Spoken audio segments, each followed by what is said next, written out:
जबरदस्त ग्रुप आहे. आमच्या ग्रुपचं नाव आहे वन अँड ओनली कोरिओग्राफर आणि त्याच्यात आम्हीच आहोत. मी, उमेश, फुलवा, मयूर आणि सुभाष. फेवरेट भाऊ सांग. अय्या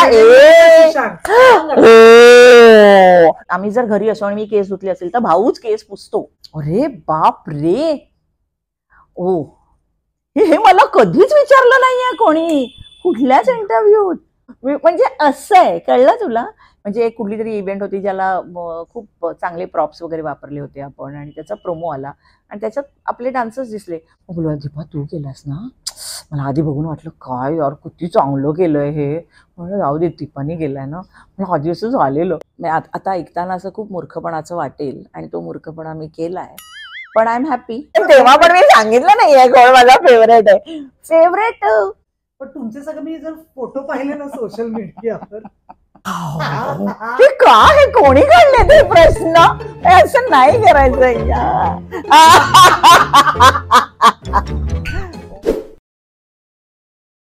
गप्पा मस्ती आणि पॉडकास्ट विथ भार्गवी चिरमुलेच्या आजच्या भागात माझी गुरु, माझी मैत्रीण, जिला माझ्या आयुष्यातलं सगळं काही माहितीये, जिच्या आयुष्यात काय चाललंय सगळं मला माहितीये, पण तरी सुद्धा जी आपल्या खूप जणांची मैत्रीण असून त्यांना भेटत नाही अशी one of the best choreographer, अतिशय स्पष्ट बोलणारी, मनमोकळी असणारी माझी मैत्रीण अर्थात दीपाली शेलार विचारे तिच्याशी गप्पा मारणार आहोत. नमस्कार. नमस्कार. हाय.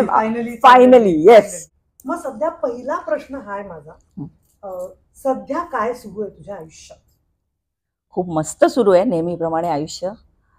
मी कायम जे म्हणत असते की खूप आरामात माझं नशीब बनवल्यामुळे मी अशी कायम मस्त असते. आणि आत्ता चाललंय 2 फिल्म्स केल्या आहेत.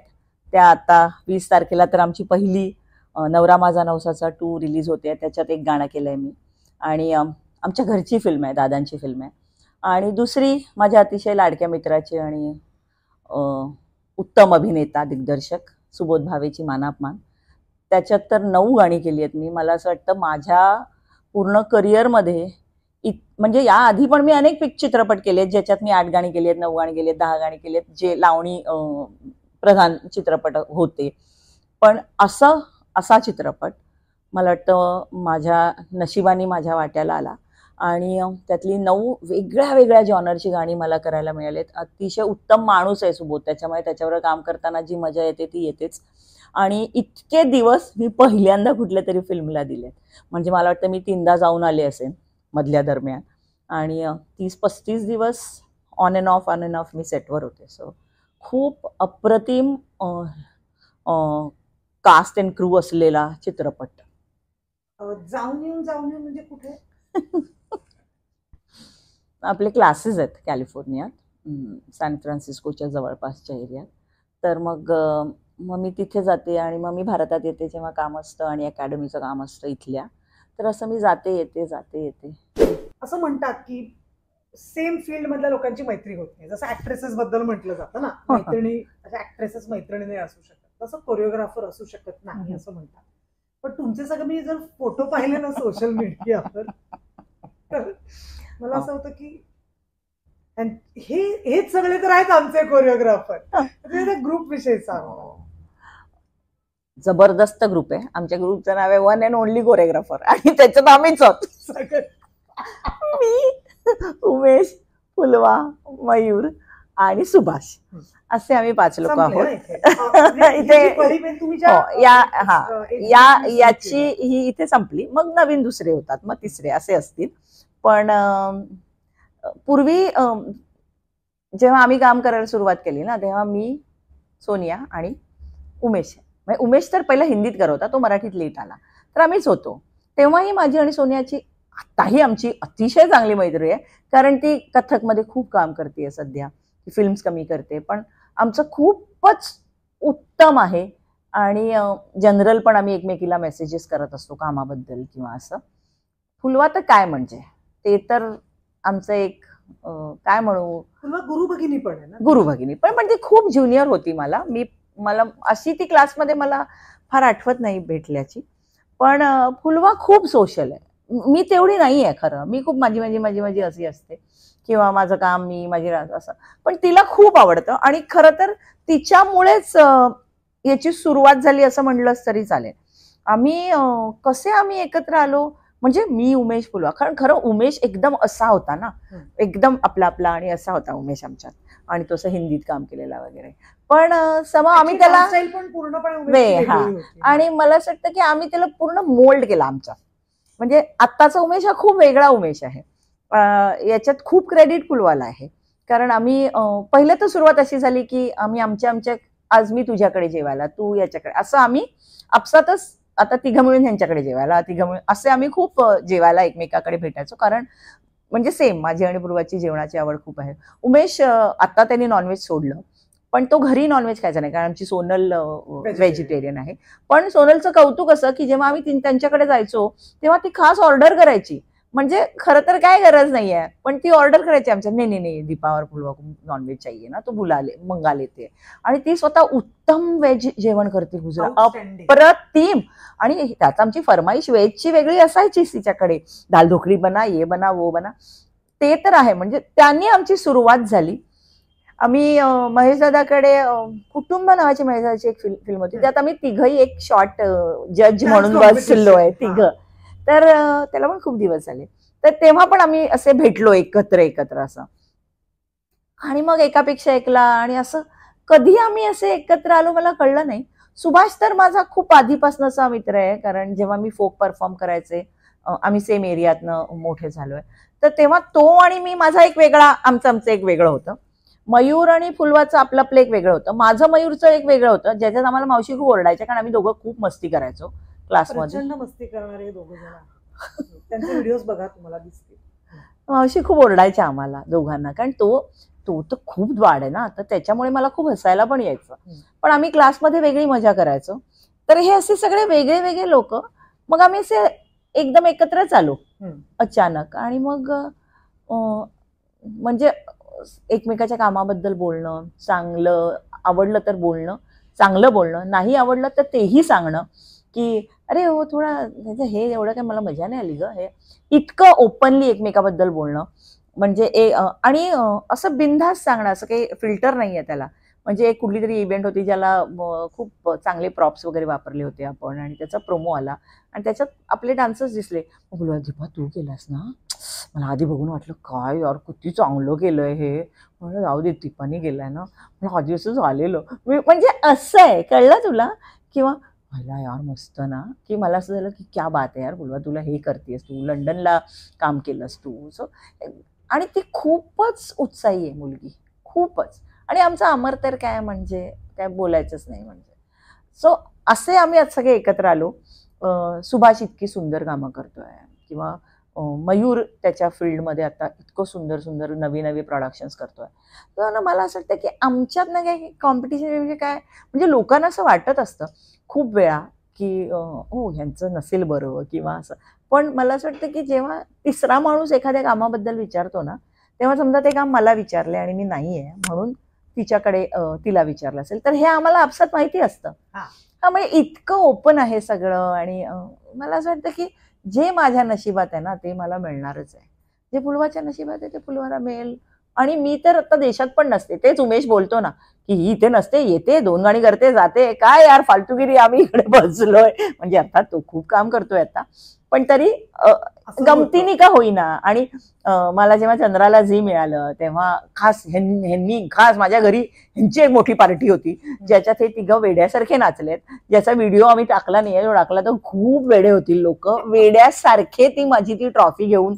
मग उमेशनी नाचत नाचत मला ती ट्रॉफी दिली. याचा वेड्यासारखा व्हिडिओ आहे, जे कोणी इमॅजिन पण नाही करू शकणार की सुभाष आणि उमेश असा वेडेपणा करू शकतात. असे व्हिडिओज आहेत आमचे. आणि खूप छान आहे मैत्री. मी कधी येतेय, मी कधी जातेय, हे त्या ग्रुपवर सांगितलेलं असतं. कोणाचं काय छान झालं तर आम्ही त्याच्यावरती शेअर करतो. आई गेली तेव्हा मी तर भारतात नव्हते, पण ज्या क्षणाला फुलवाला कळलं तसं तर खूप आपल्या जवळच्या लोकांनी तर फोन केले. फुलवा आणि अमर त्या दिवशी रात्री गेले होते, मग आईचं कार्य होतं तेव्हा उमेश आणि फुलवा भेटायला आले होते. म्हणजे नुसतं वरवर काय नाहीये असं दाखवायचं कायच आहे ना, कोणाला काय असणार आहे. पण मला वाटतं खूप क्लीन आणि अशी मस्त दोस्ती आहे आमची. आणि टचवूड चांगलं. स्वामींच्या कृपेने ती अशीच राहू दे. आणि सगळे खूप छान कामं करतायत असं नाही, आणि खूप अभिमान वाटतो. म्हणजे त्यांनाही मजा येते, मी देशाबाहेर काम करते त्याची. त्यांना उमेश मला खास असं अगदी खास फोन करून विचारणार, कैसे चल रहा है तेरा, क्या हो रहा है, असं इतक्या आपुलकीने विचारणं. एक खूप हे आहे. सुभाष आलीस की भेटा, बसायचं आपल्याला बोलायचं वगैरे. म्हणजे इतकं असं छान आहे. आता मी आणि मयूर उद्याच भेटणार आहोत. ताईला भेटायला चाललोय, अर्चना ताईला. सो मस्त असं छान आहे. पण मग तसं तुला मराठीतला कोण कोरिओग्राफर आवडतो आणि हिंदीतला तुला कोण कोरिओग्राफर आवडतो? यार मराठीतला नको बोलू, मला स्पॉट मध्ये येईन मी. कोण आवडतो? ओके, आधीचं पण असेल कोणीतरी, असं काही हे नाही. आधीचं सुबलदादांमुळे खरं तर मला कळलं की कोरिओग्राफी अशी काही असते.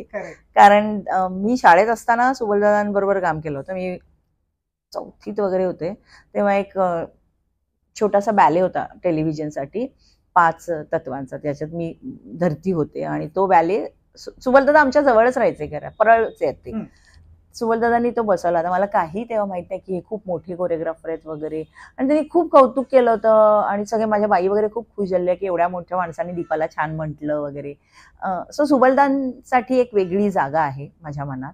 आणि माझं पहिलं स्टेट अवॉर्ड किंवा माझं पहिलं अवॉर्ड हे सुबलदादांकडनं मला मिळालं, देवकी पिक्चर, देवकीसाठी. सो 2000 आय गेस कधीतरी.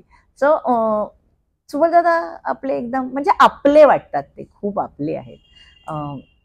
आणि त्यांच्याचकडनं हळूहळू कळायला लागलं की काय असतं. फक्त मी कोणाला असिस्ट नाही केलं आतापर्यंत. त्याच्यामुळे हा जो प्रवास आहे माझा आपला माझ्या गुरूंच्या आशीर्वादाने जेवढं मला जमलंय तेवढा मी केलाय. पण ऑफकोर्स सुबलदादा. आणि हिंदीत ओ बापरे, PL राज आणि ऑफकोर्स सरोजजी. कारण माहित नाही म्हणजे सेम आहे का. हो सरोजींना भेटले ना. मी नजबलिया 2 केलं होतं ना, सरोजी जज होते तेव्हा. सचिन सरांबरोबर नाही, शरद आणि कीर्ती, शरद केळकरची कोरिओग्राफर होते मी. तर त्या होत्या. त्यांना खूप जवळनं पाहिलंय मी. काम मी कधीच कोणाबरोबर करू नाही शकले, कारण मी ऑलरेडी इंडिपेंडंट. हो भेटले. इनफॅक्ट ज्या वर्षी मला कुठलं तरी अवॉर्ड मिळाला होता त्या दिवशीच आमची सत्यमला रिहर्सल होती आणि त्या आम्हाला भेटल्या होत्या. म्हणजे त्यांना भेटून आम्ही गेलो होतो. सो सगळे मला सरोजी सकाळी भेटल्या म्हणून तुला अवॉर्ड मिळालं. सो एक तसंच काहीतरी आपलं असतं ना. असं स्टाईल सेम आहे की नाही माहित नाही, पण मी पण कथक बेस माझा फोर्टे आहे. तर कदाचित असं ऑफकोर्स तुमच्यासाठी खूप मोठी इन्स्पिरेशन आहे ना सरोजी. तसं. पण आता एखादं जेव्हा गाणं तुझ्या डोळ्यासमोर येतं, तू पहिल्यांदा ऐकतेस, तेव्हा तुझ्या काय डोक्यात पहिला विचार येतो की गाणं म्हणजे कोरिओग्राफ करण्याची ती प्रोसेस काय तुझ्या डोक्यात येते? कसं आहे की कुठलंही गाणं जे चित्रपटातलं आहे ते गाणं कोरिओग्राफ करायच्या आधी डिरेक्टर बरोबर बसावंच लागतं. त्याच्या डोक्यात काय, कारण ते त्याचं बाळ असतं, आपण तर दाई असतो ना, त्याचे वाढवायचं आणि त्याला द्यायचं असतं आणि मग तो त्याचे पुढचे संस्कार करतो. सो त्याला काय हवंय, त्याला कसं हवंय ते गाणं, याच्यावरती खूप चर्चा होते. काही वेळेला होतच नाही चर्चा. काही वेळेला समोरच्या, इतकी वर्ष मी काम करते माझ्या काही ठराविक डिरेक्टर बरोबर, त्यांचं असं असतं, असं आहे ही सिच्युएशन, तू बघ काय ते. असं जर ते गाणं कोणावर आहे, ते गाणं का आहे, ते कुठल्या सिच्युएशनला येत आहे फिल्ममध्ये, ह्या सगळ्या गोष्टी कोरिओग्राफरला माहीत असायला हव्या. समजा एखादं क्लब सॉन्ग आहे आणि त्याच्यात हिरो मध्येच एंटर करून येतोय, तर तो कुठल्या मानसिक अवस्थेत तो आलाय हे मला माहीत पाहिजे ना. नाही तर मला कोरिओग्राफी करायची, मला त्याला नाचवायचं आहे म्हणून मी त्याला नाचवलं तर मला शेण घालतील ना उद्या लोक. सो ही सगळी, एक तर चित्रपटाची वन लाईन तुम्हाला माहीत पाहिजे, काय कॅरेक्टर आहे, कोणावर करतोय, हे सगळं खूप महत्वाचं असतं. एक तर या सगळ्या गोष्टी झाल्यावर मग आम्ही आमच्या असिस्टंट बरोबर बसतो, ज्यांच्यामुळे आम्ही करू शकतो काम. ते आमच्या आयुष्यातला अविभाज्य घटक आहेत. असिस्टंट शिवाय आम्ही काही नाही करू शकत. आणि ही जी सगळी अवॉर्ड्स दिसतात ना, त्याच्यात त्यांचं इक्वल शेअर आहे. इनफॅक्ट कधीतरी जास्तच असेल. सो हे सगळं होतं. मग त्यांच्याबरोबर बसतो, मग बेसिक ग्राफ होतो, मग ते गाणं कोणावर आहे. असा एक खूप मोठा डान्स नंबर आहे, पण ती ऍक्ट्रेस तेवढी सॉलिड डान्सर नसेल, तर मग मला माझी कोरिओग्राफी प्रूव्ह करण्यासाठी फिल्म नाही दिली आहे ना. मला त्या गाण्यामुळे ते चित्रपटाला जास्त उभारी यायला किंवा तो उत्तम बनण्यासाठी मला ते गाणं दिलं. मग मला ते चांगलंच प्रस्तुत करायला पाहिजे. ती जी कोणी ऍक्ट्रेस असेल किंवा कोणी ऍक्टर असेल, त्याला त्याचं जे उत्तम आहे तेच मला दाखवायला पाहिजे. सो हे सगळा विचार करून मग आमचा त्याच्यावर ग्राफ होतो.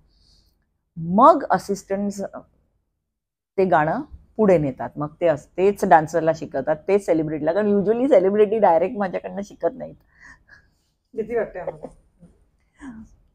माहित नाही, पण मुलं शिकवतात माझी, आणि मग ते एकदा झालं की मग काय हवंय किंवा काय एखादी स्टेप जमत नाहीये, मग थोडी मॉडिफाय करायची आहे का, काय करायचं आहे का, हे सगळे संस्कार त्याच्यावरती होतात. आणि मग लोकेशनवरती जातो, लोकेशनवर काय कुठे आहे त्याच्यावर पण खूप गोष्टी बदलतात, आणि सगळं असं आहे. म्हणजे मग कॉस्ट्युम्स विश्युम्स खूप मोठा पसारा आहे ना त्याचा. हे सगळं झालं गाण्यांविषयी आणि हे सगळं, आणि एवढ्या सिरियस गप्पा झाल्या. आता आपण खऱ्या कशा आहोत हे जर कळायचं असेल तर त्यासाठी महत्वाची राऊंड असते, दॅट इज रॅपिड फायर. अरे बघूया दीपाला रॅपिड फायर मध्ये किती मार्क मिळतात आणि ती काय काय बोलते. गॉड.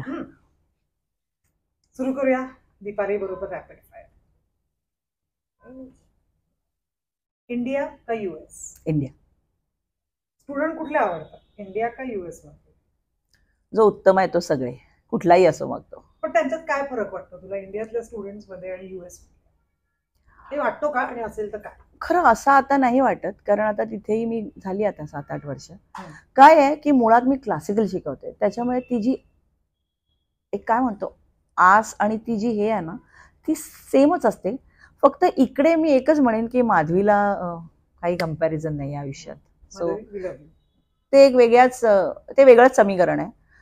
आणि अर्थात खूप मनापासनं काम करतात दोन्हीकडे स्टुडंट्स आणि शिकतात. खूप काय म्हणू आपण त्याला, ते ना असं वेगळं नाही करता येत आहे. म्हणजे मला असं होईल की मग आईला विचारण्यासारखं होईल की भाई का दीपा का दीदी का भाऊ असं होईल ते. सो तसं मला सगळ्यांवर प्रेम आहे मला. दिवसभरातलं तुझं डाएट काय असतं? ए यार हे काय ऐकायचंय इथे का तिथे कुठेही तर मेन तर सेम आहे, साईड बदलते फक्त, कारण मला पोळ्या नाही येत करता.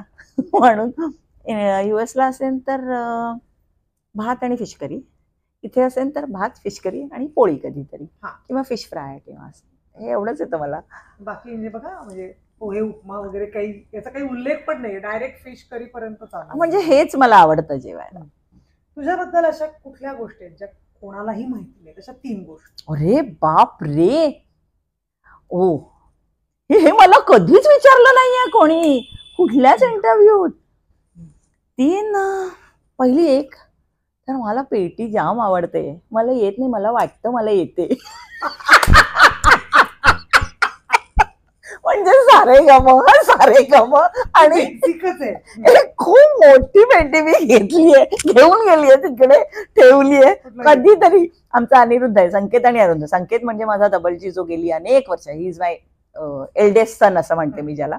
आणि अनिरुद्ध माझा 2 नंबरचा मुलगा, म्हणजे जो माझ्यासाठी हार्मोनियम वाजवतो माझ्या अकॅडमीसाठी. तर मी एकदा सारेगम ऑनलाईन शिकून त्याला वाटलं हे बरोबर आहे, हे बरोबर आहे. हा थोडं जरा हे इकडे झालं, हे तिकडे झालं, पण मला पेटी खूप आवडते आणि कधीतरी मला पेटीवर वाजवून गायचंय. सो ही एक गोष्ट. दुसरी म्हणजे मला माहिती आहे, पण हे सगळ्यांना माहिती असेल, मी खूप इमोशनल आहे. मला खूप आपल्या लोकांनी त्रास दिला की खूप लागतं, पण मी ते खूप प्रकट नाही करू शकत आणि मी ते कधीच बोलू नाही शकत, कारण माझ्यावर अतोनात प्रेम करणारी लोक माझ्या आजूबाजूला आहेत. म्हणजे ते काहीही करतील माझी. मी इतकी भाग्यवान आहे ना भागू, की तू त्यातली एक आहेस, पण इतकी प्रेमळ लोक माझ्या आजूबाजूला आहेत ज्यांच्यासाठी दीपाताईला कसं म्हणजे. तर म्हणून ना मी कुणीही माझ्याबद्दल काहीही बोललंय जे मला लागलं असेल तर ते मी एक्सप्रेसच नाही करत कधीच. कारण जर मी हे तुला म्हटलं तर तू तुझ्या डोक्यात राहणार, हिने हिला असं म्हटलं, हिने, मग तू तुझा अप्रोच बदलतेस त्या माणसाकडे बघण्याचा. सो ते मला नको असतं. त्यामुळे कोणी काहीही बोललं आणि मला त्याचं कितीही वाईट वाटलं तरी मी असं 4 लोकांमध्ये ते सांगणार नाही की हिच्या ह्या बोलण्याचं मला वाईट वाटलं. त्रास होतो त्याचा, म्हणजे मी खरं तर खूप फटकळ आहे, पण हर्ट झालं तर मी बोलू नाही शकत असं मला वाटतं. चुकलं डान्स बेस तर राईट लेफ्ट सेंटर, पण हे नाही जमणार मला. आणि तिसरं आणि काय आता अजून एक मला माहिती आहे, ते खूप लोकांना नाही माहिती, मग तेच सांग तिसरं. ती लॉयर आहे. अय्या तिला झालं म्हणजे ती उद्या जर म्हणजे ह्या हर्ट झाल्यामुळे जर तिने कोणाचा खून केला तिची केस तीच लढेल. ती बाय तिने शिक्षण पूर्णपणे खूपच शिक्षण केलंय मी, BA-LLB आणि खूपच, आणि डान्स तर आहे. आपण 2दा मास्टर्स केलं डान्समध्ये. हो, सनद आहे माझ्याकडे. श्रीपाद मूर्ती हे माझे सिनियर होते हायकोर्टला आणि मी 1 वर्ष प्रॅक्टिस केली. पण त्यानंतर काय पक्षी उडाला तो उडालाच. पण हो, मी लॉयर आहे आणि मला आवडतं ते पण आता ते नाही करता येते मला, आणि म्हणून मी गेली आय थिंक 25 वर्ष झाली. आठवतंय त्यावेळेला मी रुपारेलला होते शिकत. मला अर्थातच दीपाली सिनियर होती आणि ही कोरिओग्राफर आहे, उत्तम डान्सर आहे. तिचं एक नाटक मी बघून आले होते. छान डान्स बसवले होते ते नाटकात. आंतरनाट्याचंच कुठलं तरी नाटक. आणि मी BCL मध्ये येत होते आणि तुम्हाला चर्चगेट स्टेशनला पूर्ण ते बँड लावून होते. तू दीपाली हाय म्हटलं तू नाही आता मी तू डान्सला ब्रेक घेतला होता नाही, क्लासेस आणि करत होते. कोरिओग्राफर किंवा असं नाही, तू प्रॉपर अशी पुस्तकं घेऊन. मला क्षणभर म्हटलं होतं का असं करत असेल दीपाली. सबवे मध्ये मी माझ्या वडिलांची खूप इच्छा होती, म्हणजे मलाही वाटलं होतं की मी युनिफॉर्म सर्व्हिसेस मध्ये जाईन. म्हणूनच खरं तर मी LLB केलं, म्हणूनच मी NCCत गेले होते. मी राजपथ चालले आहे 91 काहीतरी 90ला रुपारेल मधनं. सो राजपथ चालणं म्हणजे NCC वाल्यांसाठी खूपच अभिमानाची गोष्ट आहे. सो राजपथला होते मी आणि हे सगळं मी करत होते कारण मला असं वाटलं होतं की मी IAS किंवा IPS होईन. पण काही वर्ष अभ्यास केला, मग हे पाय थिरकण्याच्या ह्याच्यात मला आई आणि भाई म्हणजे माझा मोठा भाऊ, 2 नंबरचा भाऊ देवेन, ते अजूनही मला आई तर नाहीये, पण आई शेवटपर्यंत असं म्हणायची की अरे ते करायला हवं होतं, ते करायला हवं होतं. पण आता मी हे केलंय. आणि 3 कुठले तरी असे मिथ्स US बद्दल जे इथल्या लोकांच्या मनात असतात US बद्दल, तुला खोडायचं. जेवढं ते गुडीगुडी दिसतंय तेवढं ते गुडीगुडी नाहीये. म्हणजे त्याचा मला काही पश्चाताप वगैरे होत नाहीये. I was ready for that. पण ते तेवढं हे नाहीये. दुसरं जे मला वाटलेलं की सगळे जे सबवे आणि जे असं असतं ना, आपण पिक्चर सबवेतनं कोणतरी येणार वगैरे, तर तसं नसतं तिथे. मला स्वतःलाच किती वाटलं होतं असं खाल्लं आपण जाणार, मग ते नाही का असं एक जण असा वगैरे येतो, तसं नाहीये. नॉर्मल आहे, सगळं नॉर्मल आहे, खूप नॉर्मल आहे. आणि ती भीती नसावी असं मला वाटतं. आणि मला असं वाटतं की अजून पण मला मी एक सांगेन, मी तुम्ही अमेरिकाच नाही, कुठेतरी एकदा परदेशात जाऊन ना, असं म्हणजे ज्यांना शक्य आहे, मी मोठी बोलते असं, पण ज्यांना शक्य आहे त्यांनी एकदा स्वतःला आजमावून बघायला पाहिजे. जेवढं म्हणजे मी माझ्या इंडस्ट्रीची एवढी आभारी आहे आणि माझ्या अपब्रिंगिंगची, की मला ज्या पद्धतीने वाढवलं, आज माझं लालबाग परळ किंवा काय, म्हणून मी आज हे करतेय. कारण तिकडे तुम्हाला कंपल्सरी गाडी चालवायला पाहिजे. आणि मी गेल्यावर लगेचच गाडी घेतली, कारण उबरचे मला परवडलेच नाहीत पैसे. मी जेवढं कमवतच नव्हते, इंडियातले सगळे पैसे संपत होते त्याच्यातच.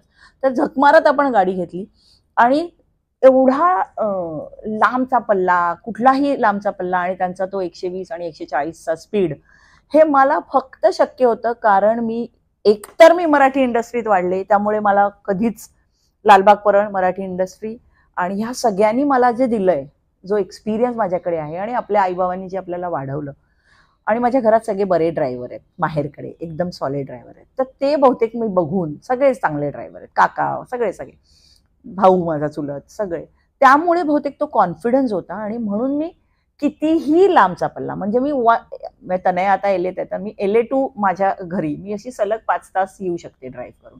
हे सगळं हे मला असं वाटतं की हे मी ते नसताना केलं, आळशी होतो आपण. मला वाटतं मी अमेरिकेत गेल्यावर मी आत्मनिर्भर जास्त झाले असं वाटतं. खूप गोष्टी मी शिकले, बरं जेवण करायला लागले, कारण इथे जेवणच नाही करायला लागायचं. आणि लोकांना वाटतं मी बेटर कुक आहे तिकडे, माझ्या मुलींना वाटतं, पण मी कधीच केलं नव्हतं हे सगळं.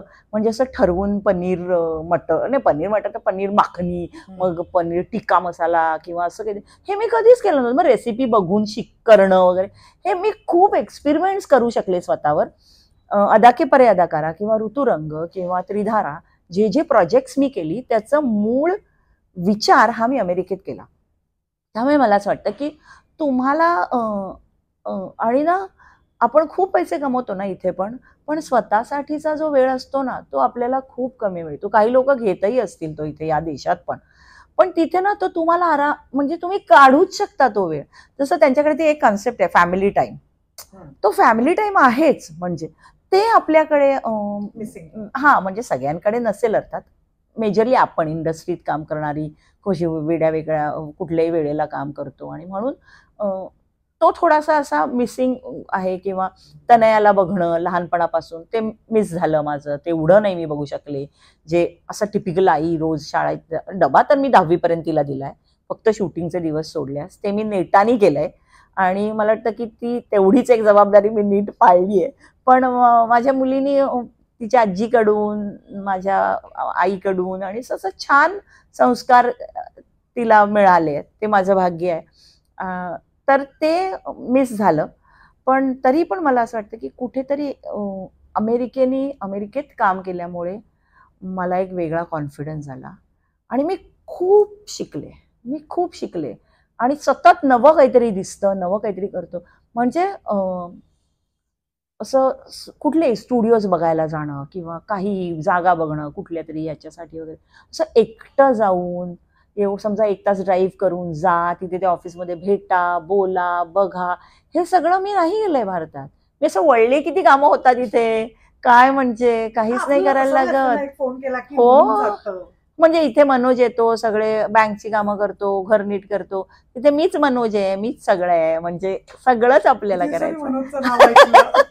सो म्हणजे त्यामुळे ते खूप हे जाणवतो. आणि इनफॅक्ट आता महेश पण आलाय, माझा नवरा, हा महेश म्हणजे, तर तिथे ना खूप वेळ मिळतो, म्हणजे एकत्र राहायला वेळ मिळतो, कारण इथे सतत काहीतरी चालू राहतं ना. त्यामुळे आपलं आपलं जग, आपलं मी तनया महेश असा वेळ मिळतो, जो खूप कमी इथे मिळालाय मला. आणि मला असं वाटतं की हे हाफ रिटायर लाईफ टाईपच आहे माझं. मी खूप करते तिकडे पण तरी पण मला थोडा वेळ जो मिळतो यांच्याबरोबर, किंवा मनू आहे ईस्ट कोस्टला, मनू बरोबर, तर ते खूप छान वाटतं मला, मस्त वाटतं एकदम. आता अशीच एक पार्टी द्यायची, त्या पार्टीत तुला 3 माणसांना, बापरे, जी कदाचित आज हयात आहेत किंवा नाही, तुला त्या 3 माणसांशिवाय तुझी पार्टी होणारच नाही. 3 माणसं: आई, मावशी आणि सचिन. माझा सचिन म्हणजे माझा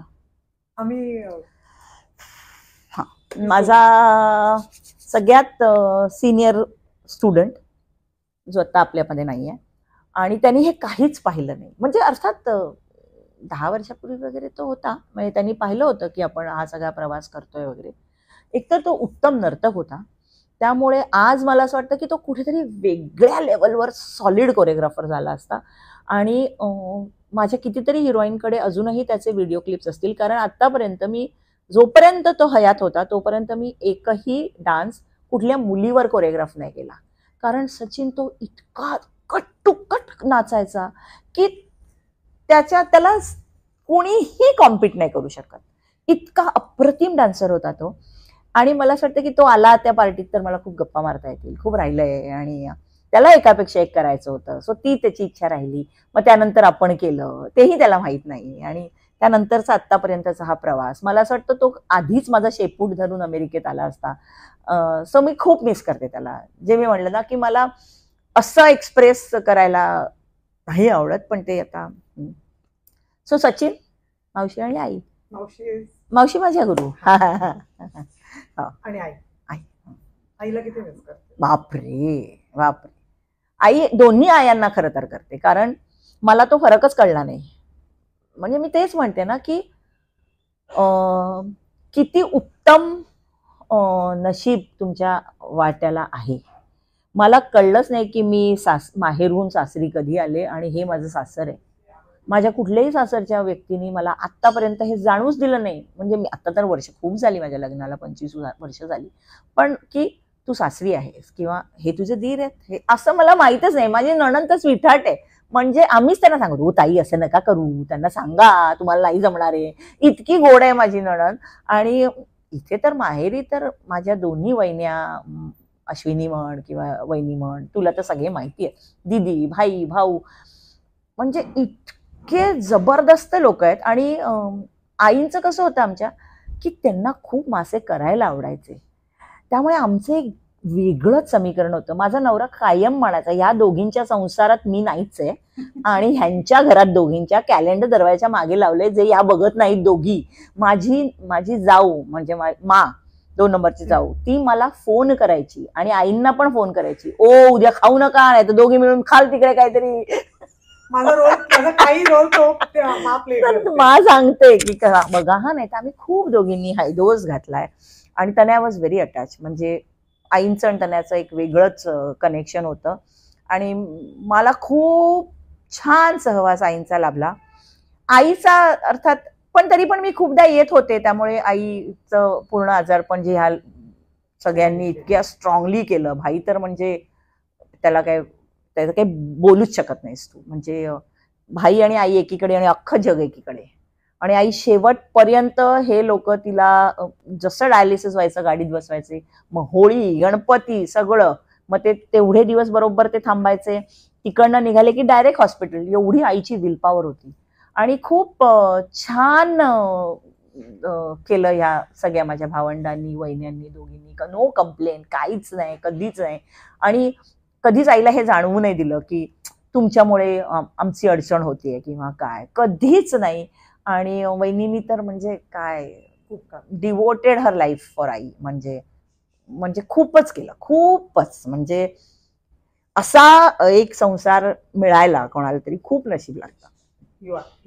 फेवरेट भाऊ सांग. अय्या मी वेगळ्याच नाव घेते, मग मी दादांचं नाव घेते. माझा पुण्याला पण एक भाऊ असतो, मग संतोषचं नाव घेते. तुला संतोष पण माहिती आहे ना, सो कुठल्या तरी एका. देवेनभाई का सुशांत? बाप रे, दिस इज व्हेरी डिफिकल्ट. थोडा इंटरव्ह्यू केला पण तेव्हा पण मी सांगितलं नाहीये कोण माझा फेवरेट आहे. फेवरेट असं नाहीये. दोघंही खूपच वेगळी व्यक्तिमत्व आहेत, एकदम वेगळी. म्हणजे जे ऑफकोर्स सुशांत सगळ्यांना माहिती आहे, पण भाई एकदम एकदम वेगळे लोक आहेत ते दोघं. म्हणजे असं काय झालं तर सुशांत तर बाहेर खूप असं स्ट्रॉंग आहे, पण दोघंही म्हणजे त्यांच्यातला एक जो दुवा असा किंवा एक जे कॉमन पॉइंट असा आहे की दीपाला काय झालं तर मग संपलं, की दीपाला आणि दीपाला हे हवंय तर मग काहीही होऊ दे, काहीही होऊ दे. सो आणि भाऊ आमचा फारच वेगळा आहे ना. राजू भाऊ तर आमचा एकदम म्हणजे तो गाय आहे, असा खूप गरीब आहे, बहिणीला खूप वचवच करतो. पण असा माझ्यासाठी म्हणजे अजून पण आम्ही जर घरी असो आणि मी केस धुतली असेल तर भाऊच केस पुसतो. म्हणजे हे कोण करतं, असे माझे भाऊ आहेत. म्हणजे सगळे हे काय दादा तर म्हणजे तुला माहिती आहे, म्हणजे छोट्या छोट्या गोष्टींसाठी दादा माझ्या प्रत्येक कार्यक्रमात, कुठल्याही चांगल्या वाईट प्रत्येक प्रसंगाला दादा आहेत. तसंच मी जसं म्हणलं पुण्याचा भाऊ माझा संतोष आहे. सगळी लोक खूप म्हणजे एकदम असे तर खूप. अजून एक कव्हर लेअर आहे भावांचा असा. प्रश्न वेगळा होता, तू उत्तर वेगळं हे नाही देता येणार मला. कुठल्याही भावाबद्दलचा एखादा छान किस्सा सांग. किस्सा म्हणजे मी जसं म्हटलं ना की हे जे मी विश्व उभं केलंय अमेरिकेत, तर त्याच्यात भाईचा खूप सपोर्ट आहे, देवेनभाईचा खूप सपोर्ट आहे. म्हणजे पहिल्यांदा मी जेव्हा गेले तेव्हा एकतर मला काहीच माहित नव्हतं. मी जे पैसे नेले पहिल्यांदा ते असे संपलेच काही महिन्यात. आणि मग मला कळेना की आता या 2 आणि 4 स्टुडंट्सवरती मी कसं सर्व्हाइव्ह करणार आहे. आणि मग भाई आला आणि मग भाई म्हणाला की काय प्रॉब्लेम आहे. म्हणलं अरे हे आता मला कळत नाही, आता मी कसं पुढे नेणार. बोला आपण करूया, होईल. मग त्यांनी खूप मोठी जबाबदारी उचलली आणि मग ते पुन्हा त्याला एक पुश मिळाला त्या कामाला आणि ते झालं. पण असं नुसतं एकच नाही, देवेनभाईसाठी त्याची फॅमिली पहिल्यांदा येते. म्हणजे त्याची आई, त्याची बहीण, त्याचे भाऊ आणि मग बायको यायची. आत्ता जरा असं कुठे झालंय की हो थोडं बिचारीला प्रमोशन मिळाले सिरियसली, विभूतीला आणि ह्याला. नाहीतर जोपर्यंत आई होती तर म्हणजे आत्ता पण म्हणजे हे सगळे एकदम पहिले येतात त्याला असं. आणि बिचारी आता आमची अश्विनी कुठेतरी शी इज गेटिंग दॅट. हो खरंच आहे. आणि विभूती पण. सो सगळे म्हणजे दिदीचं काही असू दे, वैशिचं, पृथाचं, कोणाचं काहीही असू दे, भाई असणारच असं, म्हणजे तो एक हे आहे आपल्याला, भाई आहे असं. Best complement. ओ बापरे. एखाद्या तुझ्या गाण्याबद्दलची असेल. ओ येस, अरे बेस्ट आहे हे. चंद्रा जेव्हा आलं तेव्हा आमची छायाताई आहे ना, छाया कोटेगावकर, तर माझं म्हणजे पूर्ण नाव सांग, आपल्याला माहिती मित्रमैत्रिणींना माहित नसतं. सॉरी छायाताई माझी खूप लाडकी आहे, कारण छाया खुटेगावकर, लावणी सम्राज्ञी, जी इतकी प्युअर नाचते, जी इतकी गोड दिसते नाचताना, अप्रतिम आहे, ती माझी खूप लाडकी आहे. आणि छायाताई बरोबर मी खूप काम केलंय असं, कारण आम्ही एकत्र फॅकल्टी आहोत. मी मुंबई युनिव्हर्सिटीची व्हिजिटिंग फॅकल्टी आहे, तर तिथे खूपदा भेटलोय, मग कार्यक्रमांना हे ते. तर छायाताई खूप म्हणजे रॉ डान्स जो छायाताईच्या चेहऱ्यात आहे ना, तो कोणाच्याच नाही. म्हणजे काय आम्ही लावणी करतो काय, म्हणजे काहीच त्याला अर्थ नाही जेव्हा तिला बघता तुम्ही. तर जेव्हा झालं ते, तेव्हा छायाताईचा मला खूप मिस कॉल, मी युएसला होते, एवढे मिस कॉल का आहेत ताईचे. मग मी व्हॉट्सअप कॉल केला, कारण दुसरा नंबर तिच्याकडे नाही आहे. म्हटलं ताई काय झालं. हो नाही, मला आत्ता माझ्या मुलांनी सांगितलं हे गाणं तुम्ही केलंय. पहिलं मला वाटलं आमच्यातल्याच कोणी केलंय, काय सुंदर केलंय तुम्ही. म्हटलं मी तुमच्यातलीच आहे ना. म्हणजे नाही नाही म्हणजे इतकं तुम्ही, हा, तर त्यांना इतकं झालं की किती सुंदर मुमेंट तुम्ही त्याच्यात काढले आहेत आणि त्या ह्याला धरून काढले आहेत. कारण आजकाल असं नाही बघायला मिळत, आणि हा फॉर्म म्हणजे असं टिकवलंय आणि तुम्ही इतकं सुंदर केलं गाणं. बाप रे. म्हटलं हे बघा ताई, आता काय नशिबाने आपल्याला फिल्मफेअर मिळालं चंद्रासाठी, किंवा झी अनेक अवॉर्ड्स मिळाली त्या गाण्यासाठी. जेवढं माझं क्रेडिट आहे तेवढं अमूचं पण आहे आणि प्रसादचं पण आहे अर्थात. तर मी म्हटलं आता काही नाही मिळालं ना तरी चालेल, कारण तुम्ही मला फोन केलाय. सो तसंच मंजिरीताईंनी फोन केला होता की छान झालं. मंजिरीताई, मनीषाताईंचं बोलणं झालं की चांगलं केलंय. सो मजा येते मला, माझ्या क्लासिकल फील्ड मधल्या माझं कौतुक करावं तर. म्हणजे आणि एक तर छायाताई. सो मला असं वाटलं की लावणी सम्राज्ञींनी मला म्हणलं की हे गाणं छान झालंय. सो मी म्हणलं बस खुश आहे. वर्स्ट कॉम्प्लिमेंट म्हणजे मजेशीर असू शकते. वर्स्ट अशी काही खरं द्यायला घाबरत पण असतील, मागणं बोलले असतील तर मला माहित नाही. हा, तोंडावर असं काही कोणी म्हटलं नाहीये, पण नसेल तर ठीक आहे. मी आठवते की मीच केलेलं काम असं बऱ्याचदा होतं. माझं काम मला नंतर बघितल्यावर असं वाटतं हे काय, इथेच्यापेक्षा हे करायला हवं होतं, असं सतत मला वाटतं. त्यामुळे मीच माझी एकदम क्रिटिक आहेच. हे खूप आलं असेल ना दीपाच्या आयुष्यात, एम्बॅरेसिंग मोमेंट आयुष्यातली.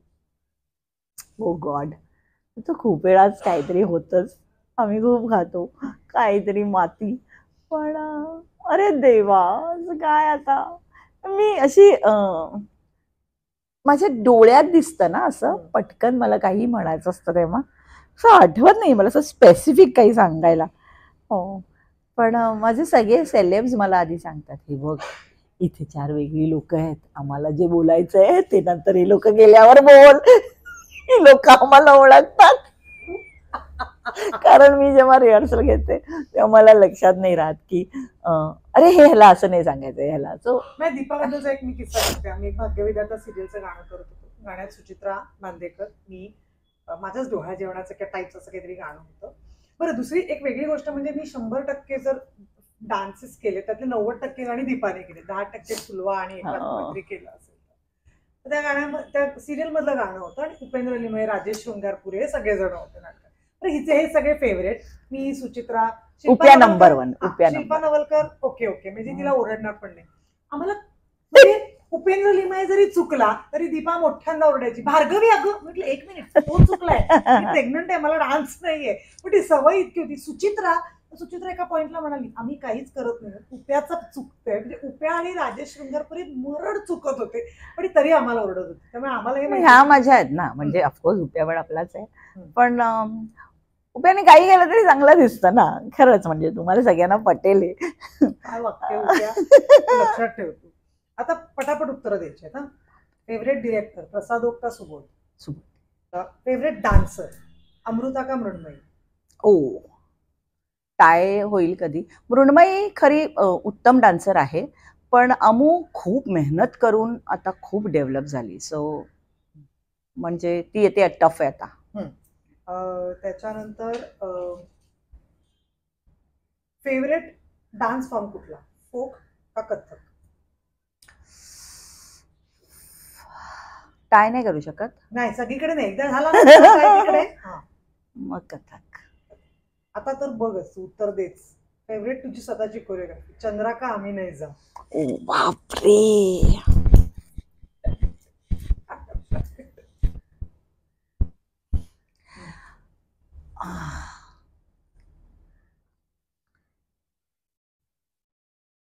दोन वेगळ्या जॉनरची गाणी आहेत, सेमच नाही आहेत, त्याच्यामुळे ती दोन्ही चांगली आहेत. चंद्रा आता मला आम्ही नाही झाला, मला थोडी अक्कल कमी होती, चंद्राच्या वेळेस थोडीशी अजून आली असेल, त्यामुळे चंद्रा मी जरा अजून ठीक केलं असेल. आम्ही नाही जा मी अजून बरं करू शकीन आता. फेवरेट कोरिओग्राफर सुभाष का उमेश? ए यार, हे मी सगळ्यांना व्हिडिओ करून पाठवणार आहे. ओ माय गॉड, कसं बोलायचं.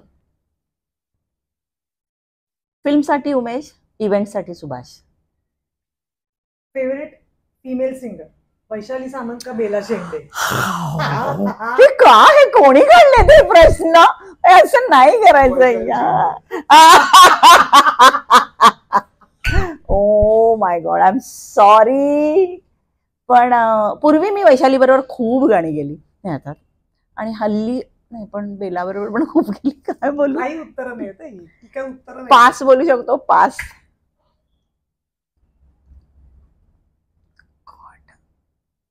उर्मिला धनगर असं चालू शकतं. उर्मिला माझी फेवरेट आहे. आता आपण भारताबद्दल बोलूया. भारतात ना गेल्या काही वर्षात डान्स मध्ये खूप फरक झालाय, बदल झालाय.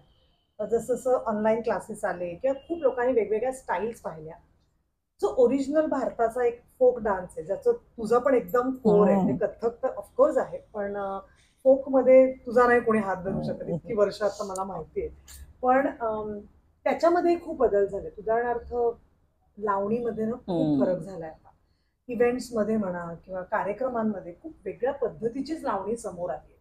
खरं तर ती लावणी आहे का नाही इथपासून तो प्रकार सुरू होतो.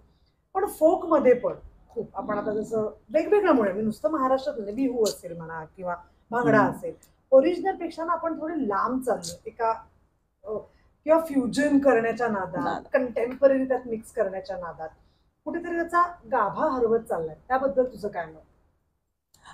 अशी ना फेज येत असते दरवेळेला, हे चक्र आहे. थोडे दिवस हे चालेल, मग ते पुन्हा जाईल, पुन्हा ते तुम्हाला ओरिजिनल फॉर्म मध्ये दिसेल. कारण हे आपण घेतलंय ना उधारी, आपल्याला उधारीवर आपण खूप वेळ नाही चालू शकत. सो ती उधारी हळूहळू फेडतात लोक, आणि मग पुन्हा तू तुझ्या ओरिजिनल रूपात येशील. काय झालंय म्हणजे थोडंसं कॉम्पिटिशन खूप झाली आहे ना आता. मग प्रत्येकाला असं वाटतं की मी काहीतरी वेगळं करतो, आणि मग त्याच्यात ॲक्रोबॅट्स आली, मग त्याच्यात थोडीशी वल्गॅरिटीकडे जायला लागले लोक, आणि मग लहान मुलं पण थोडीशी वेगळीच नाचायला लागली, ज्याच्यावरती आम्ही असे बोंबलून बोंबलून म्हणत असतो की ही गाणी यांना नाही शिकवायची, हे गाणी यांना नाही शिकवायची, एक्सप्रेशन यांना नाही शिकवायचं. पण काही वेळेला मला असं वाटतं की याचा विचार ना पेरेंट्सनी पण थोडा करायला पाहिजे की मला आत्ता या वयात तिला काय शिकवायचं आहे. आणि हे जे सगळं ॲड झालंय ना या डान्समध्ये, निव्वळ कॉम्पिटिशन आहे, आणि मला काहीतरी वेगळं करून दाखवायचं आहे. आणि मग मला या सगळ्या गर्दीत स्टँड आउट कसं होणार मी, कारण म्हणजे मला वाईट वाटतं, पण आत्ता ना खूप खूप लोक आहेत, खूप आर्टिस्ट आहेत, त्यामुळे ना त्यांना स्वतःचं अस्तित्व टिकवण्यासाठी काही ना काहीतरी अशा युक्त्या कराव्या लागतात असं मला वाटतं, जे आमच्यासाठी आमचं आयुष्य सोपं होतं. मला वाटतं एवढी कॉम्पिटिशन नव्हती, एवढं एक्सपोजरही नव्हतं आत्ता जे आहे त्यांना. पण मला असं वाटतं थोडीशी विचारपूर्वक जर पेरेंट्सनी किंवा कोरिओग्राफरनी पाऊल टाकलं ना, तर हे चित्र बदलायला फार वेळ नाही लागणार. आणि किती वेळ तू हे सगळं बघत बसशील ना, कुठेतरी तुला कधीतरी असं वाटेल की यार ओरिजिनल बघूया बाबा फॉर्म, असं वाटणारच आहे प्रत्येक माणसाला. आणि मग त्यांनाही थोडा कंटाळा येईल हे करून करून, आणि मग ते पण सगळे ओरिजिनलकडे वाहतील. पण या सगळ्यात मला अतिशय अभिमान वाटतो हे सांगायला अतिशय अभिमान वाटतो की हे कितीही म्हणजे आपण म्हणू की बाजार झाला आहे सगळ्याचा, तरीही क्लासिकल आर्ट फॉर्म आणि फोक जे लोक हेच करतायत आयुष्यभर ते तेच करतायत. त्यांनी त्याच्यात ना कॉम्पिटिशनच्या भीतीने ना अस्तित्व टिकवण्यासाठी या लोकांनी त्यात मिक्स काहीच केलं नाहीये. आणि म्हणजे खूप गर्व आहे या गोष्टीचा की माझ्या एकटीचे नाही, माझ्या सगळ्या गुरु भगिनींचे, माझ्या अजून या क्लासिकल फील्ड मधल्या सगळ्या मित्रमैत्रिणींचे डान्स क्लासेस उत्तम चालले आहेत. उत्तम प्रामाणिकपणे विद्यार्थिनी येतात. आई बाबा तेवढ्याच आत्मीयतेने आणि शिस्तीने मुलीला क्लासला पाठवतात. तितक्याच आत्मीयतेने सगळ्या माझ्या गुरु भगिनी असतील किंवा माझ्या सगळ्या मैत्रिणी ह्या तेवढ्याच प्रेमाने फक्त क्लासिकल शिकवतायत इतकी वर्ष, आणि तरीही सगळ्यांचं सगळं चांगलं चाललंय खूप. आणि खूप नवे नवे फेस्टिवल झाले आहेत. सो खूप एक्सपेरिमेंट्स करता येत आहेत त्यांना क्लासिकलला धरून, त्याचा बाज धरून. आणि फोकमध्ये तर म्हणजे आता ही युनिव्हर्सिटीची कॉम्पिटिशन फोकची टफ होते. सो ते कुठेतरी आहेच. म्हणजे ती तर मुलंच आहेत ना, यंग, म्हणजे त्यांना ते तिथे करायला आवडतच आहे. किंवा फोकचे अजूनही ग्रुप्स आहेत. म्हणजे मला आठवतंय मी जेव्हा 9वी 10वीत होते तेव्हा जसं बाबांचा ग्रुप म्हणजे शाहीर सावळ्यांचा ग्रुप होता, महाराष्ट्राची लोकधारा, असे खूप फोकचे ग्रुप होते. आमचा कलारंजना होता परळचा. तर तेव्हा जे आम्ही फोक करायचं आम्हाला कळायचं पण नाही, खरं एवढी अक्कल पण नव्हती. हा, म्हणजे इथे जायचं नाचायचं असं होतं. पण अजूनही तशा प्रकारचे कार्यक्रम होतात आणि त्याला उत्तम प्रतिसाद मिळतो. मला वाटतं की ह्या सगळ्यांनी ना ह्याचा बॅलन्स टिकवून ठेवलाय, सगळ्या गुरूंनी, सगळ्या फोकच्या प्रोडक्शन निर्मात्यांनी. कारण की हे खूप टफ आहे ना आत्ताच्या जगात हे सगळं. एखादी महाराष्ट्राची लोकधारा किंवा असं मराठी पाऊल पडते पुढे वगैरे, गरजा महाराष्ट्र टाईप असे कार्यक्रम जगवणं ही त्यांच्यासाठी पण मोठं चॅलेंज आहे. पण ते लोक ते सांभाळतायत म्हणून तो बॅलन्स होतोय.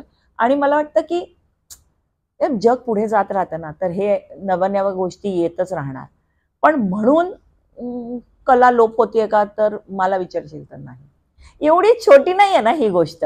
तुम्ही 4 काहीतरी उधारीच्या गोष्टी आणाल आणि आपली संस्कृती आणि आपली कला आणि आपलं फोक आणि क्लासिकल स्पॉइल होईल, तर नाही, ते नाही होणार. कारण आमच्यासारखे खडूस लोक ते टिकवून ठेवणार, आणि असे खूप खडूस आहेत. खूप आहेत. पण मध्ये लावणीवरनं खूप मोठा वाद झाला होता. एक पूर्ण कलाकारांची अशी फळी होती जे खूप त्या लावणीच्या अगेन्स्ट गेले, आणि एक फळी होती की आम्हाला जसं तू म्हणतेस तसं अस्तित्वासाठी हे सगळं करायला लागतं. तुला कुठला स्टँड योग्य वाटतो, एक डान्सर म्हणून आणि एक कोरिओग्राफर म्हणून?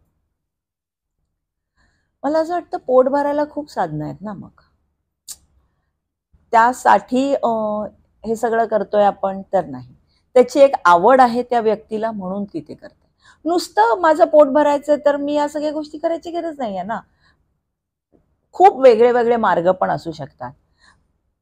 ती ते करू शकतेय ती आर्टिस्ट, कारण तिला ती डिमांड आहे.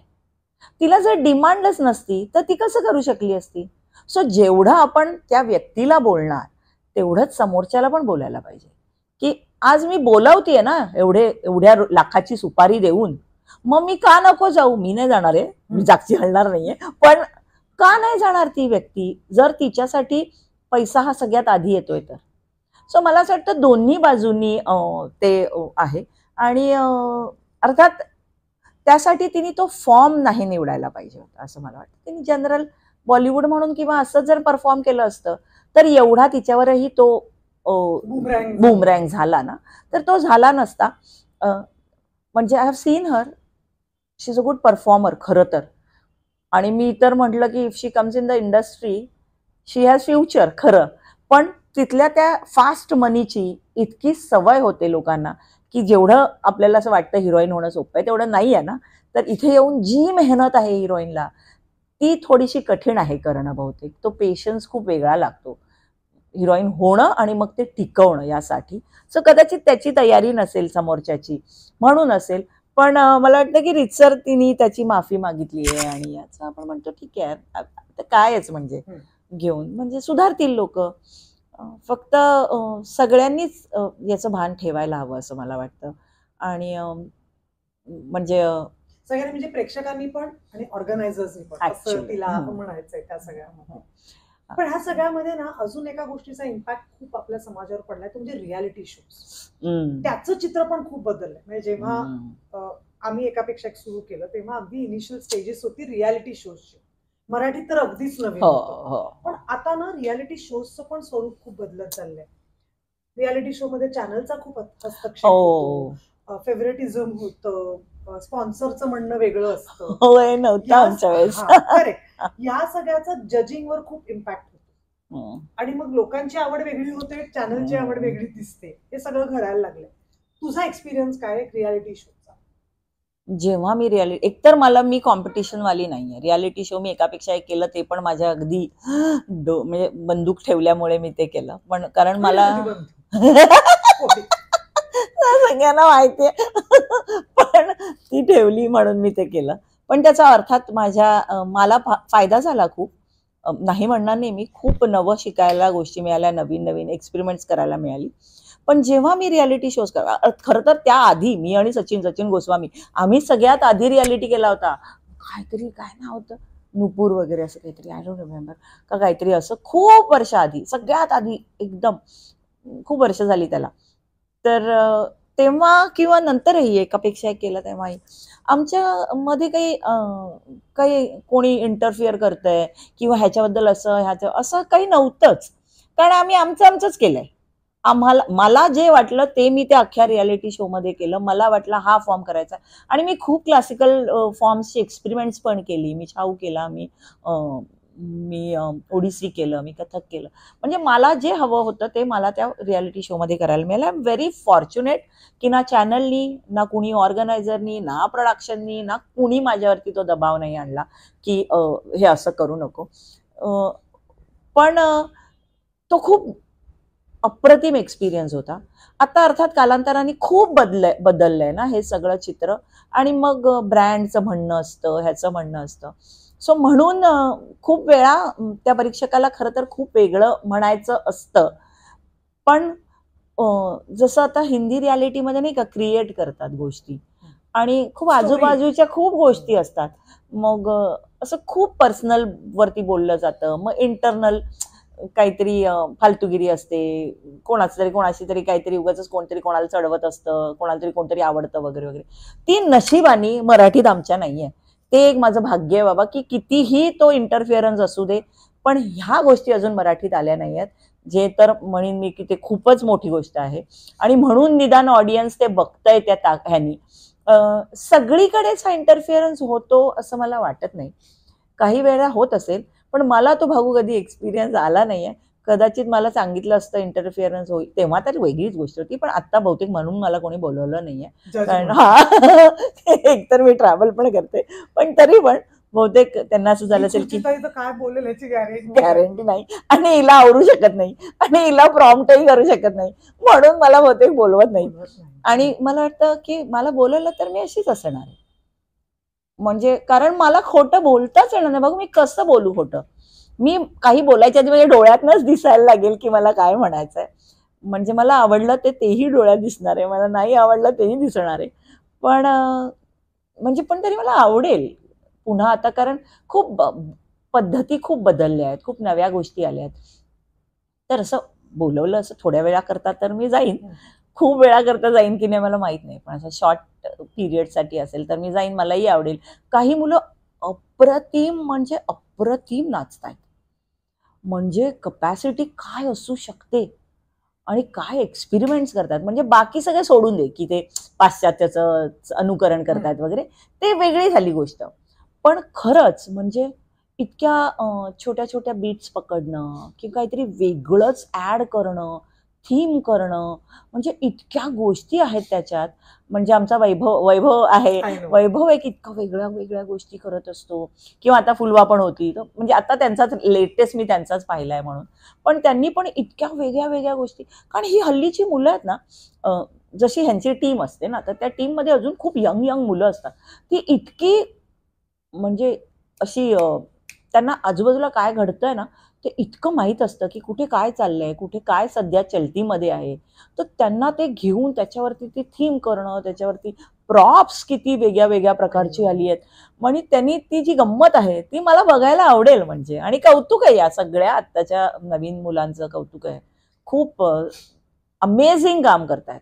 पण तू रियालिटी शो मध्ये ज्या माणसामुळे आलीस ज्या व्यक्तीमुळे आलीस, आणि मी पण डान्सर आहे हे जगाला ज्या व्यक्तीमुळे कळलं, त्यांच्याविषयी जर आपण दोघी म्हणजे अर्धवट राहील.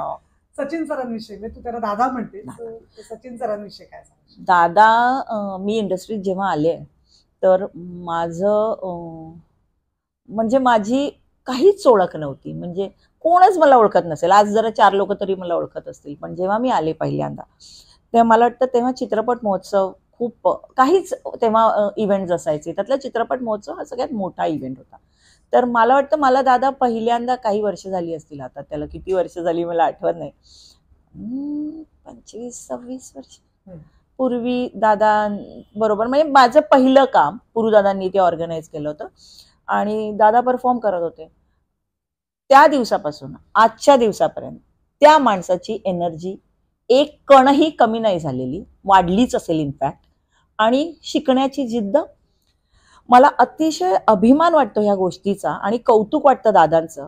आत्तापर्यंत मी जे कोरिओग्राफ केलंय, कुठल्याही इव्हेंटला असेल, फिल्मला असेल, मी तर खूप कामं केली दादांबरोबर.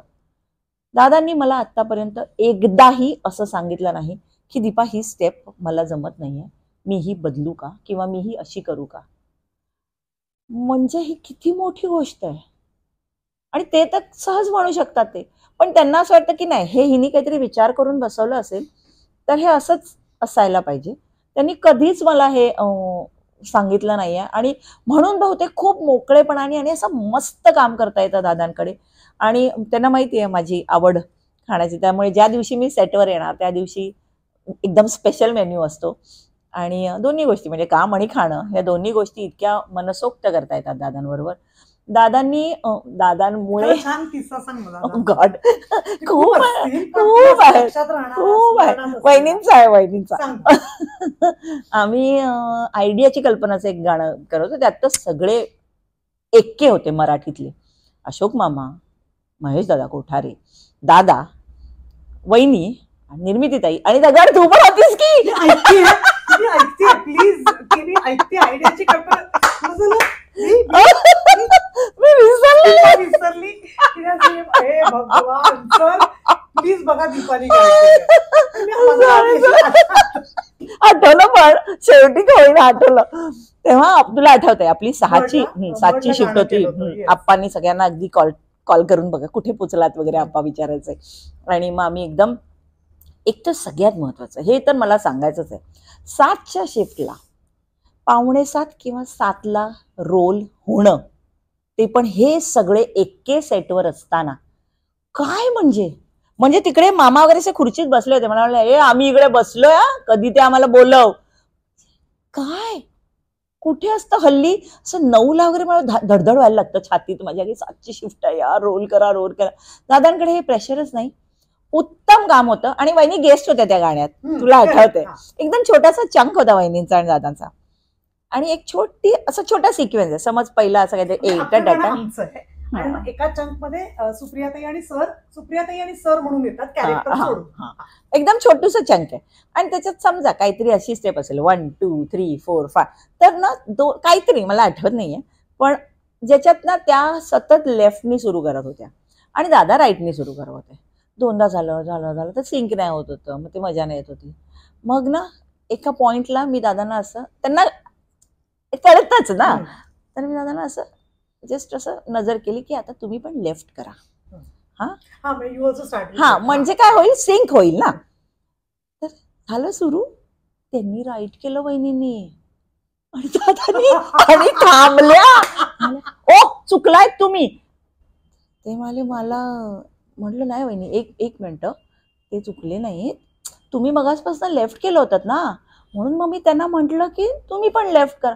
हे तुमचं भाव बहिणीचं त्या आपसात मला काही सांगू नका, मला कसं कळणार, तू काय म्हणालीस राईट करायचं ना, मग मी राईट केलं, हे चुकले. म्हटलं सॉरी, हे चुकले दादा, राईट करा तुम्ही. दादा काय इतके गोड, बहिणी बरोबर तर मज्जा येते काम करायला, मज्जा, इतक्या गोड आहेत त्या. पाऊल पुढे जरा गाण्याचा किस्सा खूप आवडतं गाणं, माझं पण खूप आवडतं गाणं आहे मला. मटानी तेव्हा मटा अवॉर्ड होता मला, त्यानंतर मटानी बंद केली अवॉर्ड द्यायला पाहिजे, प्लीज द्या. खूप नवीन मुलं आले, प्लीज त्यांना मटा मिळू दे. अतिशय धमाल गाणं. आणि त्याचा क्रिसेंडो पाहिलायस तू, काय तुफान नाचलेत हे दोघं. म्हणजे ते बाकीचे जे होते ना बिचारे माझे मागचे ते मुलं, बाकीचे भाऊ त्याच्यात जे आहेत त्यांच्यात म्हणजे फेसच. कारण हे ढण ढण ढण ढण ढण आणि त्यांचं असं होतं की चल ना होऊन जाईल ना, फ्लो मध्ये होईल, पूर्ण करतो. बाकीचे माझे देवा ह्यांचं काय आहे. आणि त्यांना सगळं लक्षात असतं ना, मग काय वेगळं, त्यांना वेगळी मेहनतच नसते करायची. त्यामुळे बाकीच्यांना खरं तर ते कठीण होतं गाणं. आणि आधीच अख्खं गाणं वहिनी आणि ते आहे, मुलं आहेत ती सगळी, पण ते गाणं इतकं उत्तम, डिझाईन पण मस्त झालं. आणि दादांकडे ना खूप वेळ मिळतो काम करायला. फार कमी डिरेक्टर्स असे आहेत जे शूटिंगला वेळ देतात. अदरवाईज एक दिवस एक गाणं असं होतं. पूर्वी तर खूप असं होतं, आता तर जरा तरी बदललंय. आणि दादांकडे गाणं 2 दिवस तर मिनिमम मिळणार आहे तुला. त्यामुळे तू असं व्यवस्थित डिझाईन करून, अर्थात त्याच्या आधी प्रॅक्टिस शिवाय तर मी कामच नाही करू शकत. कुणीही असेल तरी मला रिहर्सल लागते. मी ओल्ड स्कूल आहे, मला प्रॉपर गाणं दिसलं पाहिजे आधी, तरच मी सेटवर जाणार. त्यामुळे दादांकडे पण कोणीही असू दे सगळे रिहर्सलला येणार. आणि वहिनीने पण अगदी व्यवस्थित रिहर्सल करून आणि ते गाणं केलंय. त्यांचं असं असतं, तू सांग तुला आवडलंय का, तुला आवडलं असेल तरच ओके आहे, नाही तर परत करूया, चालेल, मला परत करते मी, चालेल. म्हणजे इतकं प्रेमाने ते काम करतात ना. आणि मग म्हणजे ते दोघंही असं आहे आपल्याला, मला असं वाटतं की एकदा त्यांच्यावर तुम्ही काम करून बघायलाच पाहिजे. म्हणजे तुम्हाला ती संधी मिळाली देवाच्या कृपेनी तर ती तुम्ही सोडू नका. कारण चालतं बोलतं फिल्म स्कूल ऐकतं ते. आणि वहिनी तर म्हणजे त्या असल्या कीच एक वेगळी एनर्जी आहे सेटवर. इतकं जेन्युअन कसं असू शकतं कोणी, तशा आहेत. अजून कुठला एखादा ऍक्टर किंवा ऍक्ट्रेस किंवा एखाद्या गाण्याविषयी आम्हाला सांगा जे तुझ्या कायम स्मरणात राहील. कोरिओग्राफी असेल, एखादा किस्सा असेल, किंवा एखादा सिनियर ऍक्टर असेल ज्याला तू कोरिओग्राफ केलंस. हो, तुला माहितीये मी निळूभाऊंबरोबर काम केलंय. खूप आधीची फिल्म नव्हती, महेश टिळेकरची. चिकनगुनियाच्या वेळेस कुठल्या तरी चिकनची ऍड होती. आणि मी नाही, त्याच्यात बहुतेक आशाताई आणि पवार होते असं मला वाटतं. तर मला खूप आठवत नाही, पण निळूभाऊ होते. तर माझं एकदम असं इथे येते की आय वॉज दॅट फॉर्च्युनेट जिला निळूभाऊंबरोबर काम करायला मिळालं. म्हणजे जयश्रीबाईंपासून आत्ताची कोण असेल नवीन मुलगी तिथपर्यंत सगळ्या लोकांबरोबर मला काम करायला मिळालंय. तो मला असं वाटतं मी ती भाग्यवान कोरिओग्राफर आहे जिच्या नशिबात एवढ्या वेगळ्या वेगळ्या आर्टिस्ट बरोबर काम करायला मिळालं. म्हणजे सगळ्या, म्हणजे ते एक गाणं जे होतं महेशचं टिळेकरचं, त्याच्यात तर जयश्रीबाई, Sarala Yevlekar, Usha Naik, you name it, Madhura, last मला आता आठवते तर मधुरा वेलणकर, मधुरापर्यंत असं अख्खं. त्याच्यात निशी होती, प्रियाताई पण होती, सगळे होते, वर्षा होती, सगळे होते त्या गाण्यात. म्हणजे तिथे ते मला ह्या सगळ्या ऍक्ट्रेसेस बरोबर काम करायला मिळालं एकत्र. वेगळं मी त्यांच्याबरोबर बऱ्याच जणांबरोबर केलं होतं, पण मी सरलाताईंबरोबर कधी काम करणार. जयश्रीबाईंचं मला वाटतं की that was almost the last work असावं, पण त्यानंतर त्या आजारी पडल्या. तर आणि निळूभाऊंच्या ह्याचा तर मला हा सांगायचा आहे किस्सा. तेव्हा काहीतरी माझा तर वारांशी काही संबंधच नसल्यामुळे काहीतरी होतं त्या दिवशी. आणि शॉर्ट डिझाईन कुठले काही असू देत, दीपाली जगात 2च उपास पाळते, एक नागपंचमी आणि एक हरताळका. तेव्हा ती व्हेज खाते. उपास म्हणजे ती व्हेज खात असेल. बाकी ती हल्ली मी जरा 2 दिवस अजून ऍड झालेत आठवड्यातले, कारण त्या दिवशी मी कमी खाते म्हणून. बाकी ती प्युअर नॉनव्हेज. हल्ली 2 दिवस मी व्हेज आहे. म्हणजे हा आमच्या एका मैत्रीतला वेगळा दुवा आहे की मी प्युअर व्हेज आणि प्युअर नॉनव्हेज. आणि मैत्री टिकली. आणि मला खूप गंमत वाटते भागूची. गेली अनेक वर्ष या दोन्ही उपवासाच्या आदल्या दिवशी भागू मला मेसेज करते. जर मी मेसेज एक्नॉलेज नाही केला तर ती मला फोन करते, सांगते दीपा उद्या तुझा उपवास आहे, तू प्लीज नॉनव्हेज खाऊ नकोस. असं ती मला इतकी वर्ष आत्ता पण परवा पण नागपंचमीचा आलाच मला, म्हणजे मी एक्नॉलेज नाही केलं तर ती लगेच फोन करते, बाई हे बघ बाई तुझा उद्या उपवास आहे. जेव्हा ती अमेरिकेत होती तेव्हा आय थिंक तिथला नंबर आणि ते माहित नव्हतं. मी माधूला फोन केला आणि मग माधू म्हणे हो माझ्या लक्षात आहे, माझ्याकडे आहे नंबर, मी ती पतायला चालवते. अशी माझी निळूभाऊ. तर शॉर्ट असा डिझाईन झाला, चुलीवर त्या भाकरी भाजतायत आणि बाजूला भाऊ बसले आहेत आणि ती त्या प्लेट देते त्यांना आणि ते त्यातला एक घास खातात. असं शॉर्ट काहीतरी गाणं असं लागलं होतं, जिंगल होतं ना. तर ते जसा तो शॉर्ट कट झाला ना, त्यांनी इथे साईडला हे केलं, थुंकला तो घास आणि चूळ भरली. तर मला वाटलं बरोबर नाही झालेलं वाटतं चिकन.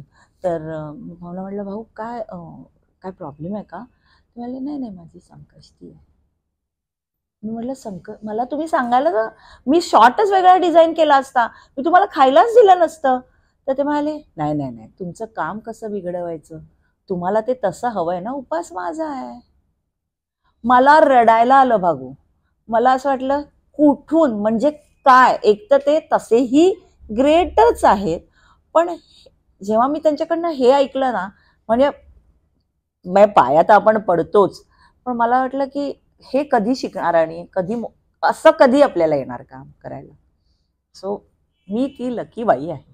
आणि सगळ्यात यंग एखादा एक्सपिरियन्स म्हणजे आता हा अप्रोच वेगळा होता, सिनियर लोक वेगळ्या अप्रोचने काम करतात आणि आताची यंग पिढी एका वेगळ्या एनर्जीने काम करते, त्यांच्याकडे वेगळा अप्रोच आहे. त्यातलं काही एखादा आठवणीतला किस्सा? भागूचा सांगू एक. मी रानामध्ये एकटाच झुलतोय नाग असं एक गाणं केलं होतं शर्यत पिक्चरचं. आमची 2 दिवस नाईट होती ना, 2 दिवस नाईट होती आमची कोल्हापूरला थंडीत. आणि त्याच्यात 3 चेंजेस होते आणि आमचा ठाकूरनी खूप सुंदर केले होते कॉस्ट्युम्स. त्यांनी तो चोकर दिला होता असा एक, आणि त्या ब्लाऊजला लटकन होती, ते त्याचं खूप असतं ना असं काय काय काय काय असा तो कॉस्ट्युम. आणि 3 कॉस्ट्युम्स आणि प्रचंड थंडी. आणि माझं ते असं असतं ना, एक झालं की लगेच 15 मिनिटात येते, चेंज करून यायचं तर या, असं माझं ते चालूच असतं किचकिच सेटवर. त्यामुळे त्या बिचाऱ्या सगळ्या उठतात, हिरोईन धावत जातात, सगळे डान्सर्स धावत जातात, पटापट येतात, कारण माझ्याकडे वेळच नसतो. मी अशी आरामात होतंय जातंय असं कामच नाही करू शकत. एक तर त्याच्या सुरुवातीला 1.5 मिनिटाचा ऑलमोस्ट तोडा होता आणि 2 कॅमेरा का 3 कॅमेरा सेटअप होता. आणि शर्यत माझी पहिली फिल्म आहे डिजिटलवर काम करण्याची. शब्बीर होता. आणि मला ही गंमत होती, इथपर्यंत मी फक्त फिल्म वरती काम केलं होतं. तर असं कीप रोलिंग, अरे वाव, कटच नाही करायचं, मला एवढी मजा आली. मग मी शहाणपणा करून 1.5 मिनिटाचा तो पीस मी 3 कॅमेरानी मी म्हणायचे करा, आणि डान्सेस पण करायचे, भागू पण. तो पदर सुदूर बुदूर व्हायच्या त्या बिचाऱ्या. मग 3 वेळा 4 वेळा शेवटी त्या सगळ्या डेड बॉडी सारख्या थांबलेल्या थोड्या वेळ. म्हणजे इतका वेळ भागू त्या डान्सर बरोबर नाचत होती. नंतर मला जेव्हा सगळं झालं, त्याच्यानंतर एक शॉट आमचा असा होता की भागू अशी उभी आहे आणि 2 साईडने असे पाण्याचे असे मोठा फोर्स आहे आणि तो येतो आणि भागू असं आमचा टिपिकल ते एक शॉट होता आमचा. आणि हे कधी शॉट होता, हा सगळं संपल्यावर शूटिंग, कारण की ती भिजणार, मग एवढा वेळ नाही आपल्याकडे चेंज करतात. लास्ट शॉट, आणि तो होता पहाटे 3:30-4 वाजताची वेळ. आणि 2 टँकरनी असं पाणी येत आहे, एवढी थंडी होती काय, पण मला पर्याय नव्हता. माझ्या डिरेक्टरला तो शॉट हवा होता आणि तो उत्तम दिसतोय, तुम्ही गाणं बघा. आणि विजूची फिल्म होती. तर ते सुरू झालं असं, आणि मी सांगले टॉवेल रेडी रखो, टॉवेल. सगळे आरडाओरडा करून भागूला रेडी. भागू आता बिचारी कायच बोलणार, हे हवंय दीपाला करून तर आपल्याला करायचं. एवढी थंडी होती आणि ते असं पाणी यायचं ना, नुसतं यायचं नाही, ते मारायचं अंगावर, कारण इथे उघड आहे ना, हात असं मारून असं लाल झालं त्या थंडीत, दोन्ही, एक तर थंडी पण आणि ते पाणी पण. तरी भागू अशी विशी करते, तुम्ही प्लीज गाणं बघा. आणि म्हणजे मला खूप दया येत होती, पण मला वाटलं तर कायच करू. भागू झाल्यावर आम्ही तिला खूप असं सॉरी बेबी म्हणालो. आणि मग नंतर मला कळलं की ते तिचं जो चोकर होता ते लागलेलं, सगळ्या जखमा झालेल्या, पाठीवर ते लटकन किती वेळा आपडली असेल ती, त्यांनी पाठीवर तिच्या अक्षरशः जखम झाली होती. सो मला वाटतं, पण माझ्या मुली तोंडातनं काही अक्षर नाही की मला दुखतंय, मला झुमतंय वगैरे. भागू एकदम चुपचाप काम करते आणि मला जसं हवंय तसं, काहीही कचकच नाही, काही नाहीये. आणि आमच्या अजून एका गाण्यात आमचं गाणं आलं नाही, दुर्गाई माझी अप्रतिम गाणं, ते गाणं खूप फेमस आहे, पण त्याचं व्हिडिओ, आमची ती फिल्म आली नाही. त्याच्यात तर ना त्यांनी कार्पेट घातलं होतं आणि आम्ही आधीच्या गाण्याचा गोंधळ सांगते, दीपाला आठवत असेल की त्याच्यात दीपानी तो जोगवा आहे, तर त्याच्यामध्ये दीपानी आम्हाला सांगितलेलं नाईट शूट आहे. हो ना. त्याच्यामुळे दीपानी झोपून पूर्णपणे ते आपण देवीला लोटांगण घालतो ते करून गोल रोल करायचं, हे करायचं, खूप चक्रा, खूप उड्या, गुडघ्यावर बसून नाचायचं, कारण नाईट आहे. आणि अचानक ते गाणं डे झालं. आणि एकच लीड, फिमेल लीड, आणि बाकी सगळे माझे मुलं एकदम मस्त दणकट, एकदम हट्टे कट्टे जबरदस्त फोक डान्सर्स, आणि सगळे होते, मोठे मुलं होती, सगळी छान मुलं. निल्या होता आपला. तर मला माहितच नाही, तो सेट लागला, त्यांनी डांबरी रस्त्यावर रेड ते कार्पेट असं ना ते घातलं होतं. तर मला नाही माहिती त्याच्या खाली काय आहे. आणि दिवसा शूटिंग, आणि नाचतायत लोक, नाचतायत, आणि तुम्ही काय म्हणजे देवाचं गाणं आहे, तुम्ही चप्पल घालूच शकत नाही ना, म्हणजे अदरवाईज पण आपण नाहीच घातली असती. आणि ते तापलं आणि सगळ्यांच्या पायाला फोड आले, पण शेवटपर्यंत एकानेही आणि आठवतंय कचू नाही केलं. तो जिमीजीवाला किती चुकत होता. चेहरा आता आठवत नाहीये, पण तो जो कोण होता, इतके आम्ही सगळे चिडलो होतो. आणि दीपा आम्हाला पेशन्स ठेवा त्याच्यावर, पण तो चिडला तर अजून घाबरायचा. मी जरा काही म्हणलं तर तो अजून ठरतं. मग मी तर खूप एकदम श्री स्वामी समर्थ, मी तर काहीच बोलत नव्हते तेव्हा, कारण मला काम काढायचं होतं. पण माझी ही सगळी मुलं, माझे डान्सर्स आणि भागू, सगळ्यांच्या पायाला फोड आले होते. पण ते गाणं खूप सुंदर झालं होतं. कधीतरी चुकून ती फिल्म रिलीज झाली तर आपल्याला बघायला मिळेल. येस. तू युएसला जास्त असतेस तसं? जास्त, थोडं जास्त आत्ता सध्या होते, कारण मध्ये तर पेपर वर्कसाठी थांबायला लागलं होतं, काही गोष्टी होत्या ज्याच्या ॲडजस्टमेंट्स होत्या. आणि दुसरं, आता माझ्या तिकडच्या मुली थोड्या मोठ्या झाल्या आहेत, म्हणजे उपांत्य विशारदला आहेत, आणि त्या ताकदीचे विशारदला शिकवणारे किंवा उपांत्यला शिकवणारे माझ्याकडे इन्स्ट्रक्टर्स जे इथे आहेत, जसं अख्ख्या जगाला माहिती आहे, माधवी आहे, नीलम आहे, सारिका आहे, आणि माझ्या नवी जनरेशन पण आता येते, मानसी आहे, माझी समिधा आहे, सर्जना आहे, ऋतू आहे. तर त्या आता हळूहळू येत आहेत पुढे आणि त्या करतायत. पण तशी पूर्ण वेळ अशी माझी मुलगी तिथे आत्ता नाहीये.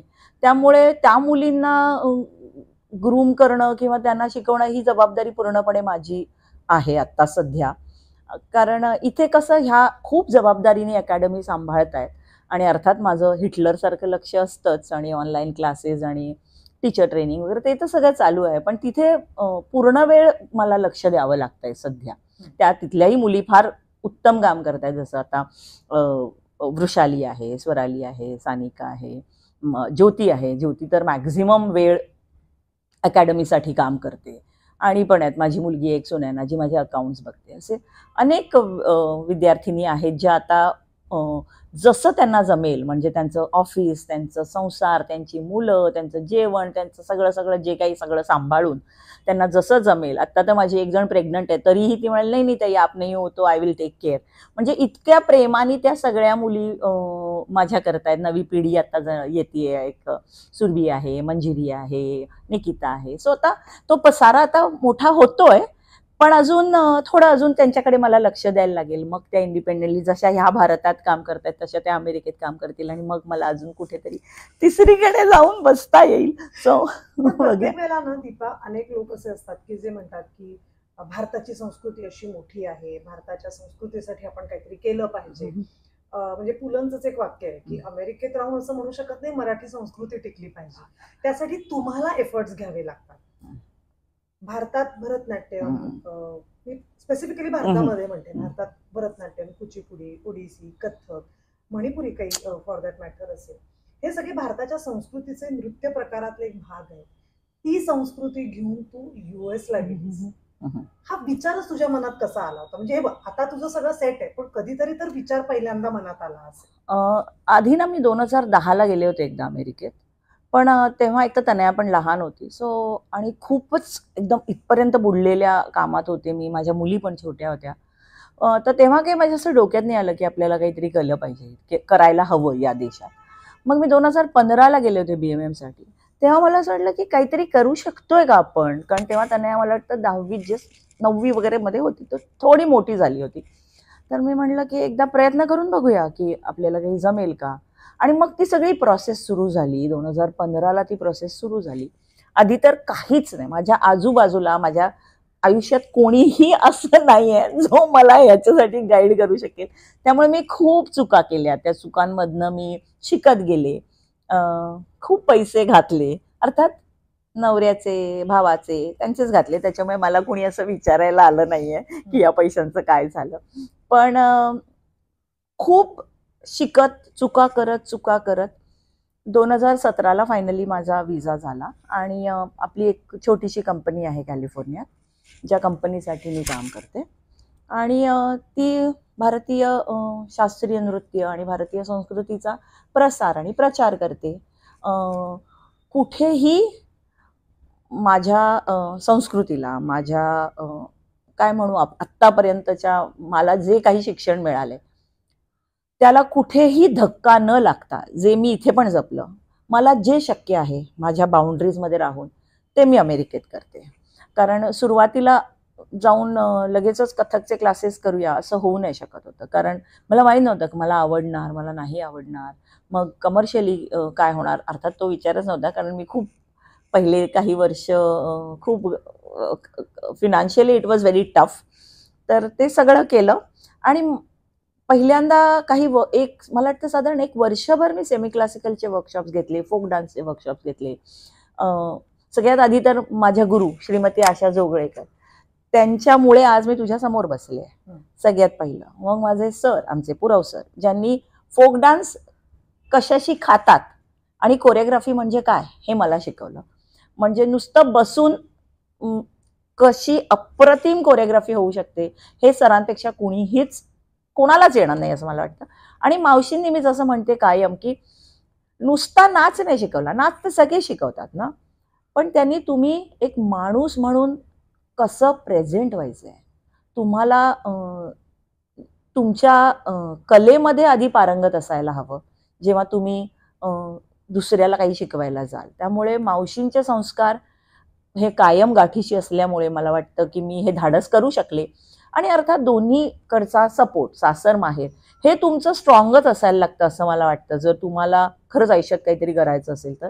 आणि उत्तम टीम, म्हणजे माझ्याकडे भारतात, महाराष्ट्रात माझी जी मुलं आहेत, माझे डान्सर्स, माझे असिस्टंट्स, माझ्या सगळ्या अकॅडमी चालवणाऱ्या मुली, यांच्यासाठी मी जे म्हणते ते बरोबरच आहे. आणि मी जर असं म्हणलं की मला असं वाटतंय, जशी याची सुरुवात झाली, जेव्हा मी ठरवलं की आता आपल्याला तिथे जाऊन काम करायचं आहे, तेव्हा मी माधवीला वगैरे सगळ्यांना विचारलं. तेव्हा माझ्या ऑलरेडी 20-22 मुली विशारद झाल्या होत्या.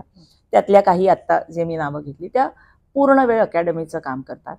तर त्यांना मी विचारलं की असं जर मी केलं तर कसं होईल, तेव्हा मग मला खूप वेळ जायला यायला लागेल आणि मी भारतात कमी असेल. तर त्या म्हणाल्या तू कर, आता मी हेच करतोय, तर इथला तू विचार करू नकोस, तुला जसं हवंय, जे तुला वाटतंय ते तू कर. आणि मी खूप भाग्यवान आहे की अशी लोक माझ्या आजूबाजूला आहेत. इवन माझी फिल्मची जी टीम आहे, रूपा आहे, बंटी आहे, तेजू आहे, तर त्यांनाही मी म्हटलं की आता मी जर हे केलं तर मी काम कमी होईल माझं. पण त्यांनी कधीच कुरकुर नाही केली. म्हणजे माझे डान्सर्स मला मेसेज करतात, माझी मुलं, माझे असिस्टंट, की दीदी ये ना, आम्हाला कंटाळा आलाय. कारण मोर दॅन शूटिंग जी बाकी टाइमपास आहे ना, तो मला खूप आवडतो त्यांच्याबरोबर करायला. त्यांच्याबरोबर जेवायला आवडतं, मस्ती म्हणजे इतकी मस्ती एरवी आम्ही करतो, म्हणजे जी अशी अदरवाईज मी खूप स्ट्रिक्ट कोरिओग्राफर आहे, पण ती जेव्हा मुलं आजूबाजूला असतात, माझ्या मुली असतात, डान्सर्स, माझ्या students, that is the best time. म्हणजे आपल्याला जे हवं ते करता येतं, त्यांनाही जे हवं ते करता येतं. आणि त्यांच्यात मग चाड्या लावा, त्यांना एकमेकीला भांडण लावून द्या, त्यांना काहीतरी करा, मग मस्ती करा, हे सगळं मला करता येतं त्यांच्यात बसून. त्याच्यामुळे त्यांनाही मी विचारलं की हे काम कमी होईल, कारण मी नसेनच ना भारतात. कारण असं आहे की शूटिंगला तुम्हाला सेटवर असायला पाहिजे, मग तिथे दीपाली विचारे दिसायला हवी. काही वर्कशॉप्स आहेत, काही छोटी मोठी अल्बम्स वगैरेची कामं आहेत, किंवा छोटे छोटे इव्हेंट्स आहेत, तर त्याला ही मुलं करू शकतात. आणि देवाच्या कृपेने आज चांगलं काम करतायत इंडिपेंडेंटली. पण ज्या पद्धतीत मी आधी काम करायचे की म्हणजे वर्षाला मी 10-12 फिल्म्स तर सहज करायचे, म्हणजे हे तर अगदीच आहे. म्हणजे आज मला आठवत पण नाही, मला वाटतं 100च्या वर काहीतरी चित्रपट आपण केले असतील. नावं नको विचारू, हा मला रूपाला फोन करायला लागेल. हो, पण म्हणजे तर त्यांना हे विचारलं होतं मी, तर ते मला ठीक आहे दीदी, म्हणजे कर, चांगलं कर आणि आम्हाला पण घेऊन जा. सो अजून त्यांना घेऊन जाण्यापर्यंत मी मोठी नाही झाले, पण निश्चित आज ना उद्या त्यांना पण काहीतरी चांगली संधी मिळेल.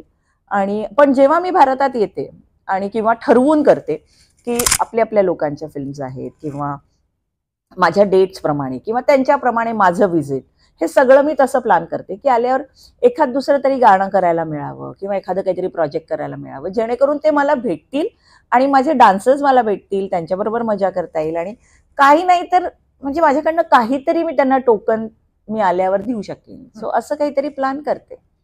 मला सांग की आता पहिल्यांदा तुझे किती स्टुडंट्स अमेरिकेला म्हणजे US मध्ये किती स्टुडंट्स होते आणि आता किती? जेव्हा मी सुरू केलं, आता ऐकताना असं खूप मूर्खपणाचं वाटेल आणि तो मूर्खपणा मी केलाय, पण आय एम हॅपी. 2 विद्यार्थ्यांनी सुरुवात केली मी. आणि पॅन्डेमिकच्या आधी इट वॉज ओव्हर 100. ओके. पण पॅन्डेमिक नंतर बरेच गोष्टींमध्ये बदल झाले. सो 70-80 अमेरिकेत. हा. मग त्यांच्याच काय म्हणतात, भारतामध्ये आपल्या क्षेत्रामध्ये इव्हेंट हा एक खूप आता कॉमन झाला. इव्हेंट असतात, मग दहीहंडी असेल, गणपती, नवरात्र. पण तू चक्क अमेरिकेत एक इव्हेंट केलास अख्खा या सगळ्यांना घेऊन, ते काय होतं? दर 1-2 वर्षांनी ना एखादं प्रोडक्शन करते मी, इथे पण आणि तिथे पण. तर यावर्षी मी कुठल्याही प्रोडक्शन मध्ये आम्ही कोणीच तिथल्या म्हणायचंय का तुला? पण आम्ही अशा प्रोडक्शन केलं तर कुठे होतो ग आम्ही? ते तर ऋतुरंग एकदम प्युअर क्लासिकल होतं ते. पुढच्या वेळेला करणार आहे मी, असं भरतनाट्यम वाल्यांना पण घेणार आहे. सो ते मी करीन नक्की. पण मी एक आत्ता म्युझिकल प्रोडक्शन केलं, जे मला वाटतं माझ्या आयुष्यातलं खूप मोठं प्रोजेक्ट होतं. त्याचं नाव होतं अदा के परे अदाकारा. आमचा समीर सामंत त्यांनी ते लिहिलं होतं. कॉन्सेप्ट माझी होती, पण ती आम्ही दोघांनी मिळून खूप खुलवली आणि त्यांनी ते मला लिहून दिलं, कारण समीरला बरोबर कळतं आपल्याला काय हवंय. आणि 8 बॉलिवूडच्या हिरोईन्सना आपण फेलिसिटेट केलं टाईप्स म्हणू शकेन मी. म्हणजे कारण फक्त डान्स नव्हता त्याच्यात कोणीतरी असं लाईव्ह गातं, कोणीतरी एखादा लाईव्ह सीनच करतं आणि नाच तर अर्थात होतेच. तर असं खूप वेगळ्या पद्धतीने तो बांधलेला होता शो. म्हणजे मला पण असं काहीतरी करून बघायचं होतं. फक्त चॅलेंज एवढंच होतं की इथे काय, हा असा शो ना मी इथे 15 दिवसात पण करू शकते. कारण की असं बोलायचं, बंटी हे करायचं, रुपा हे करायचं, तेजू हे करायचं, माधू हे करायचं, असं करायचं, लोक येतात, टक असिस्टंटना शिकवायचं, संपला विषय. तिथे मुली आहेत माझ्या असिस्टंट्स, पण त्या पूर्ण वेळ हे नाही करत.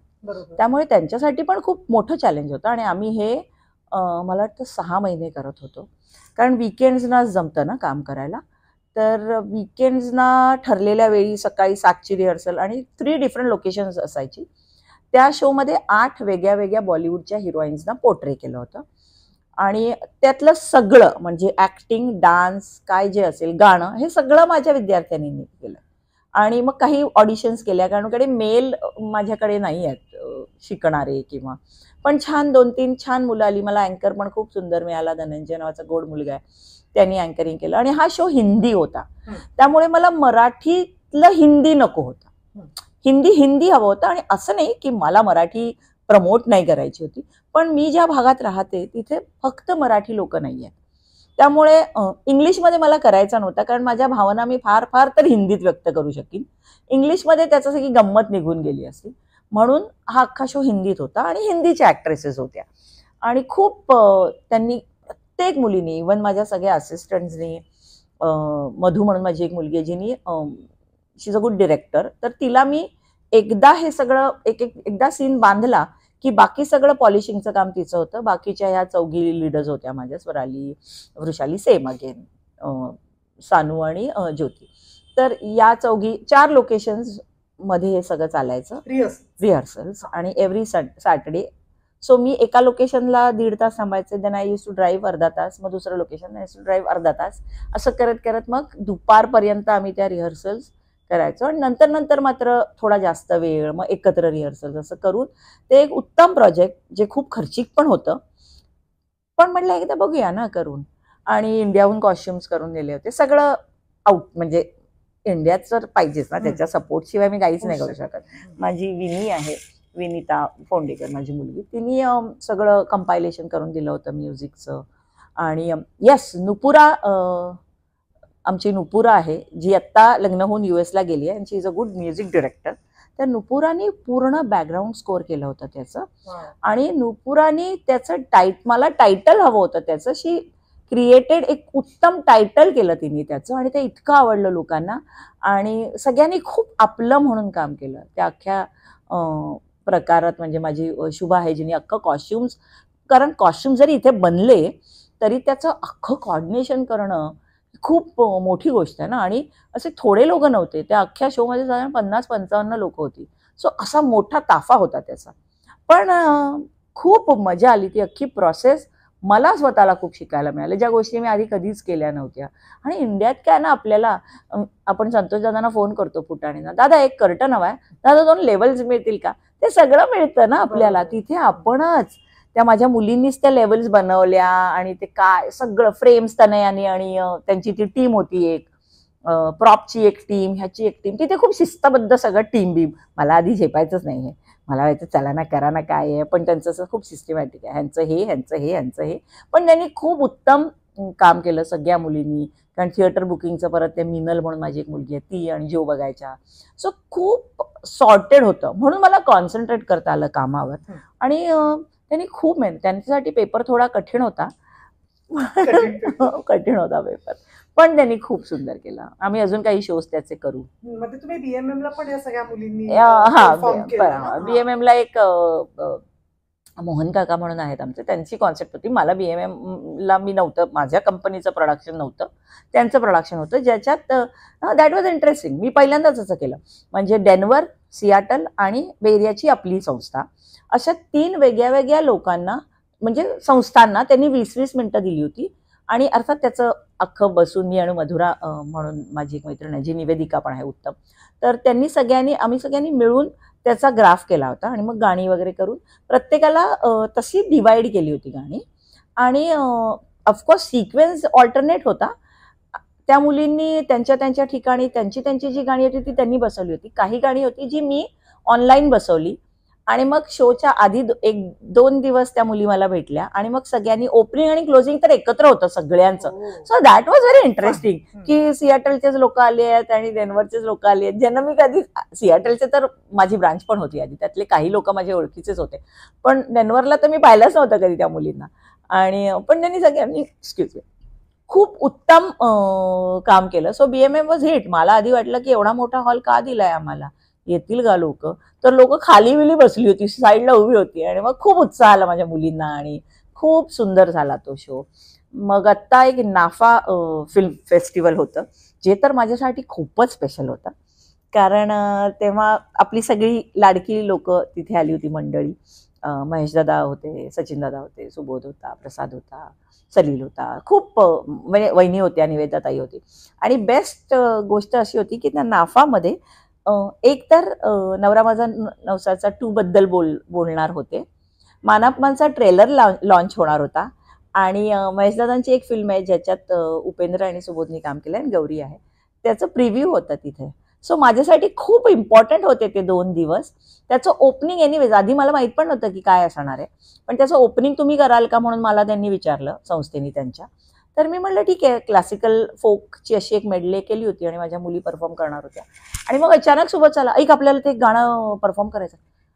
म्हणलं काय, त्याच्यात मानापमध्ये एक सेमी क्लासिकल गाणं आहे जे उत्तम परफॉर्म केलंय परफॉर्मरनी, पण ज्या ॲक्ट्रेसनी परफॉर्म केलंय खूप सुंदर परफॉर्म केलंय आणि माझ्या इथल्या अकॅडमीच्या मुलींनी त्यात परफॉर्म केलंय. सो ते ना खूप क्लोज टू आर हार्ट, म्हणजे एकदम असं.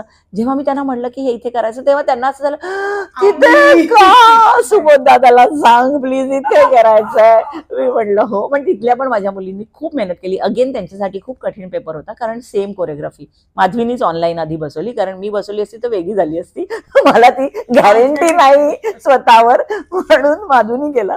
आणि पण माझ्या मुलींनी खूप मेहनत केली, छोट्यांनी मोठ्यांनी, आणि खूप छान झाला.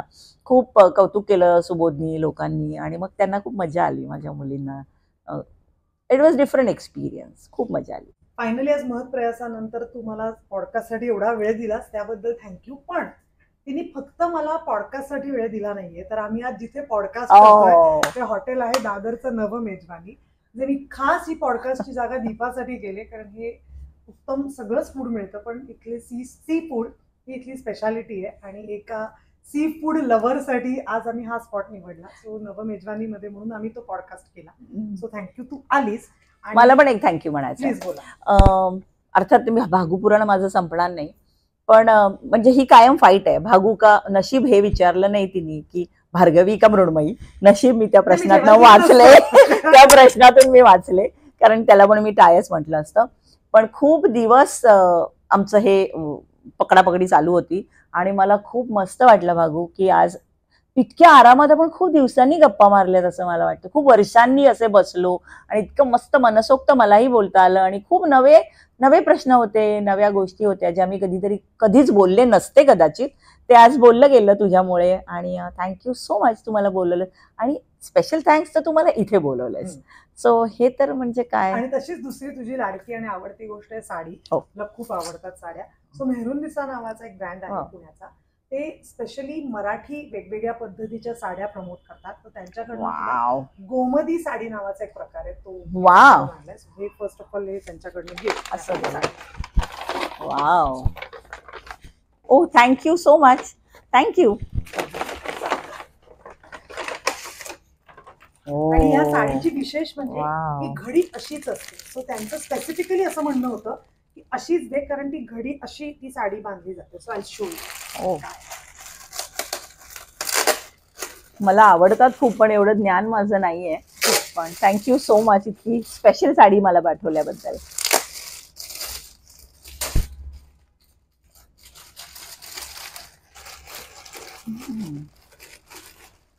ओ वा. ती अशी साडी अशी घडी असते त्याची अशी. ओ इरकल सारखाच एक प्रकार आहे त्याला गोमदी. सुंदर सुंदर सुंदर. आणि तिचं असं होतं की मी छान फॉल बेडिंग आणि अशी घडी नाही, जी बांधलेली साडी जशी असते तसं त्याने तुला दिली. Thank you so much. थँक्यू भागू.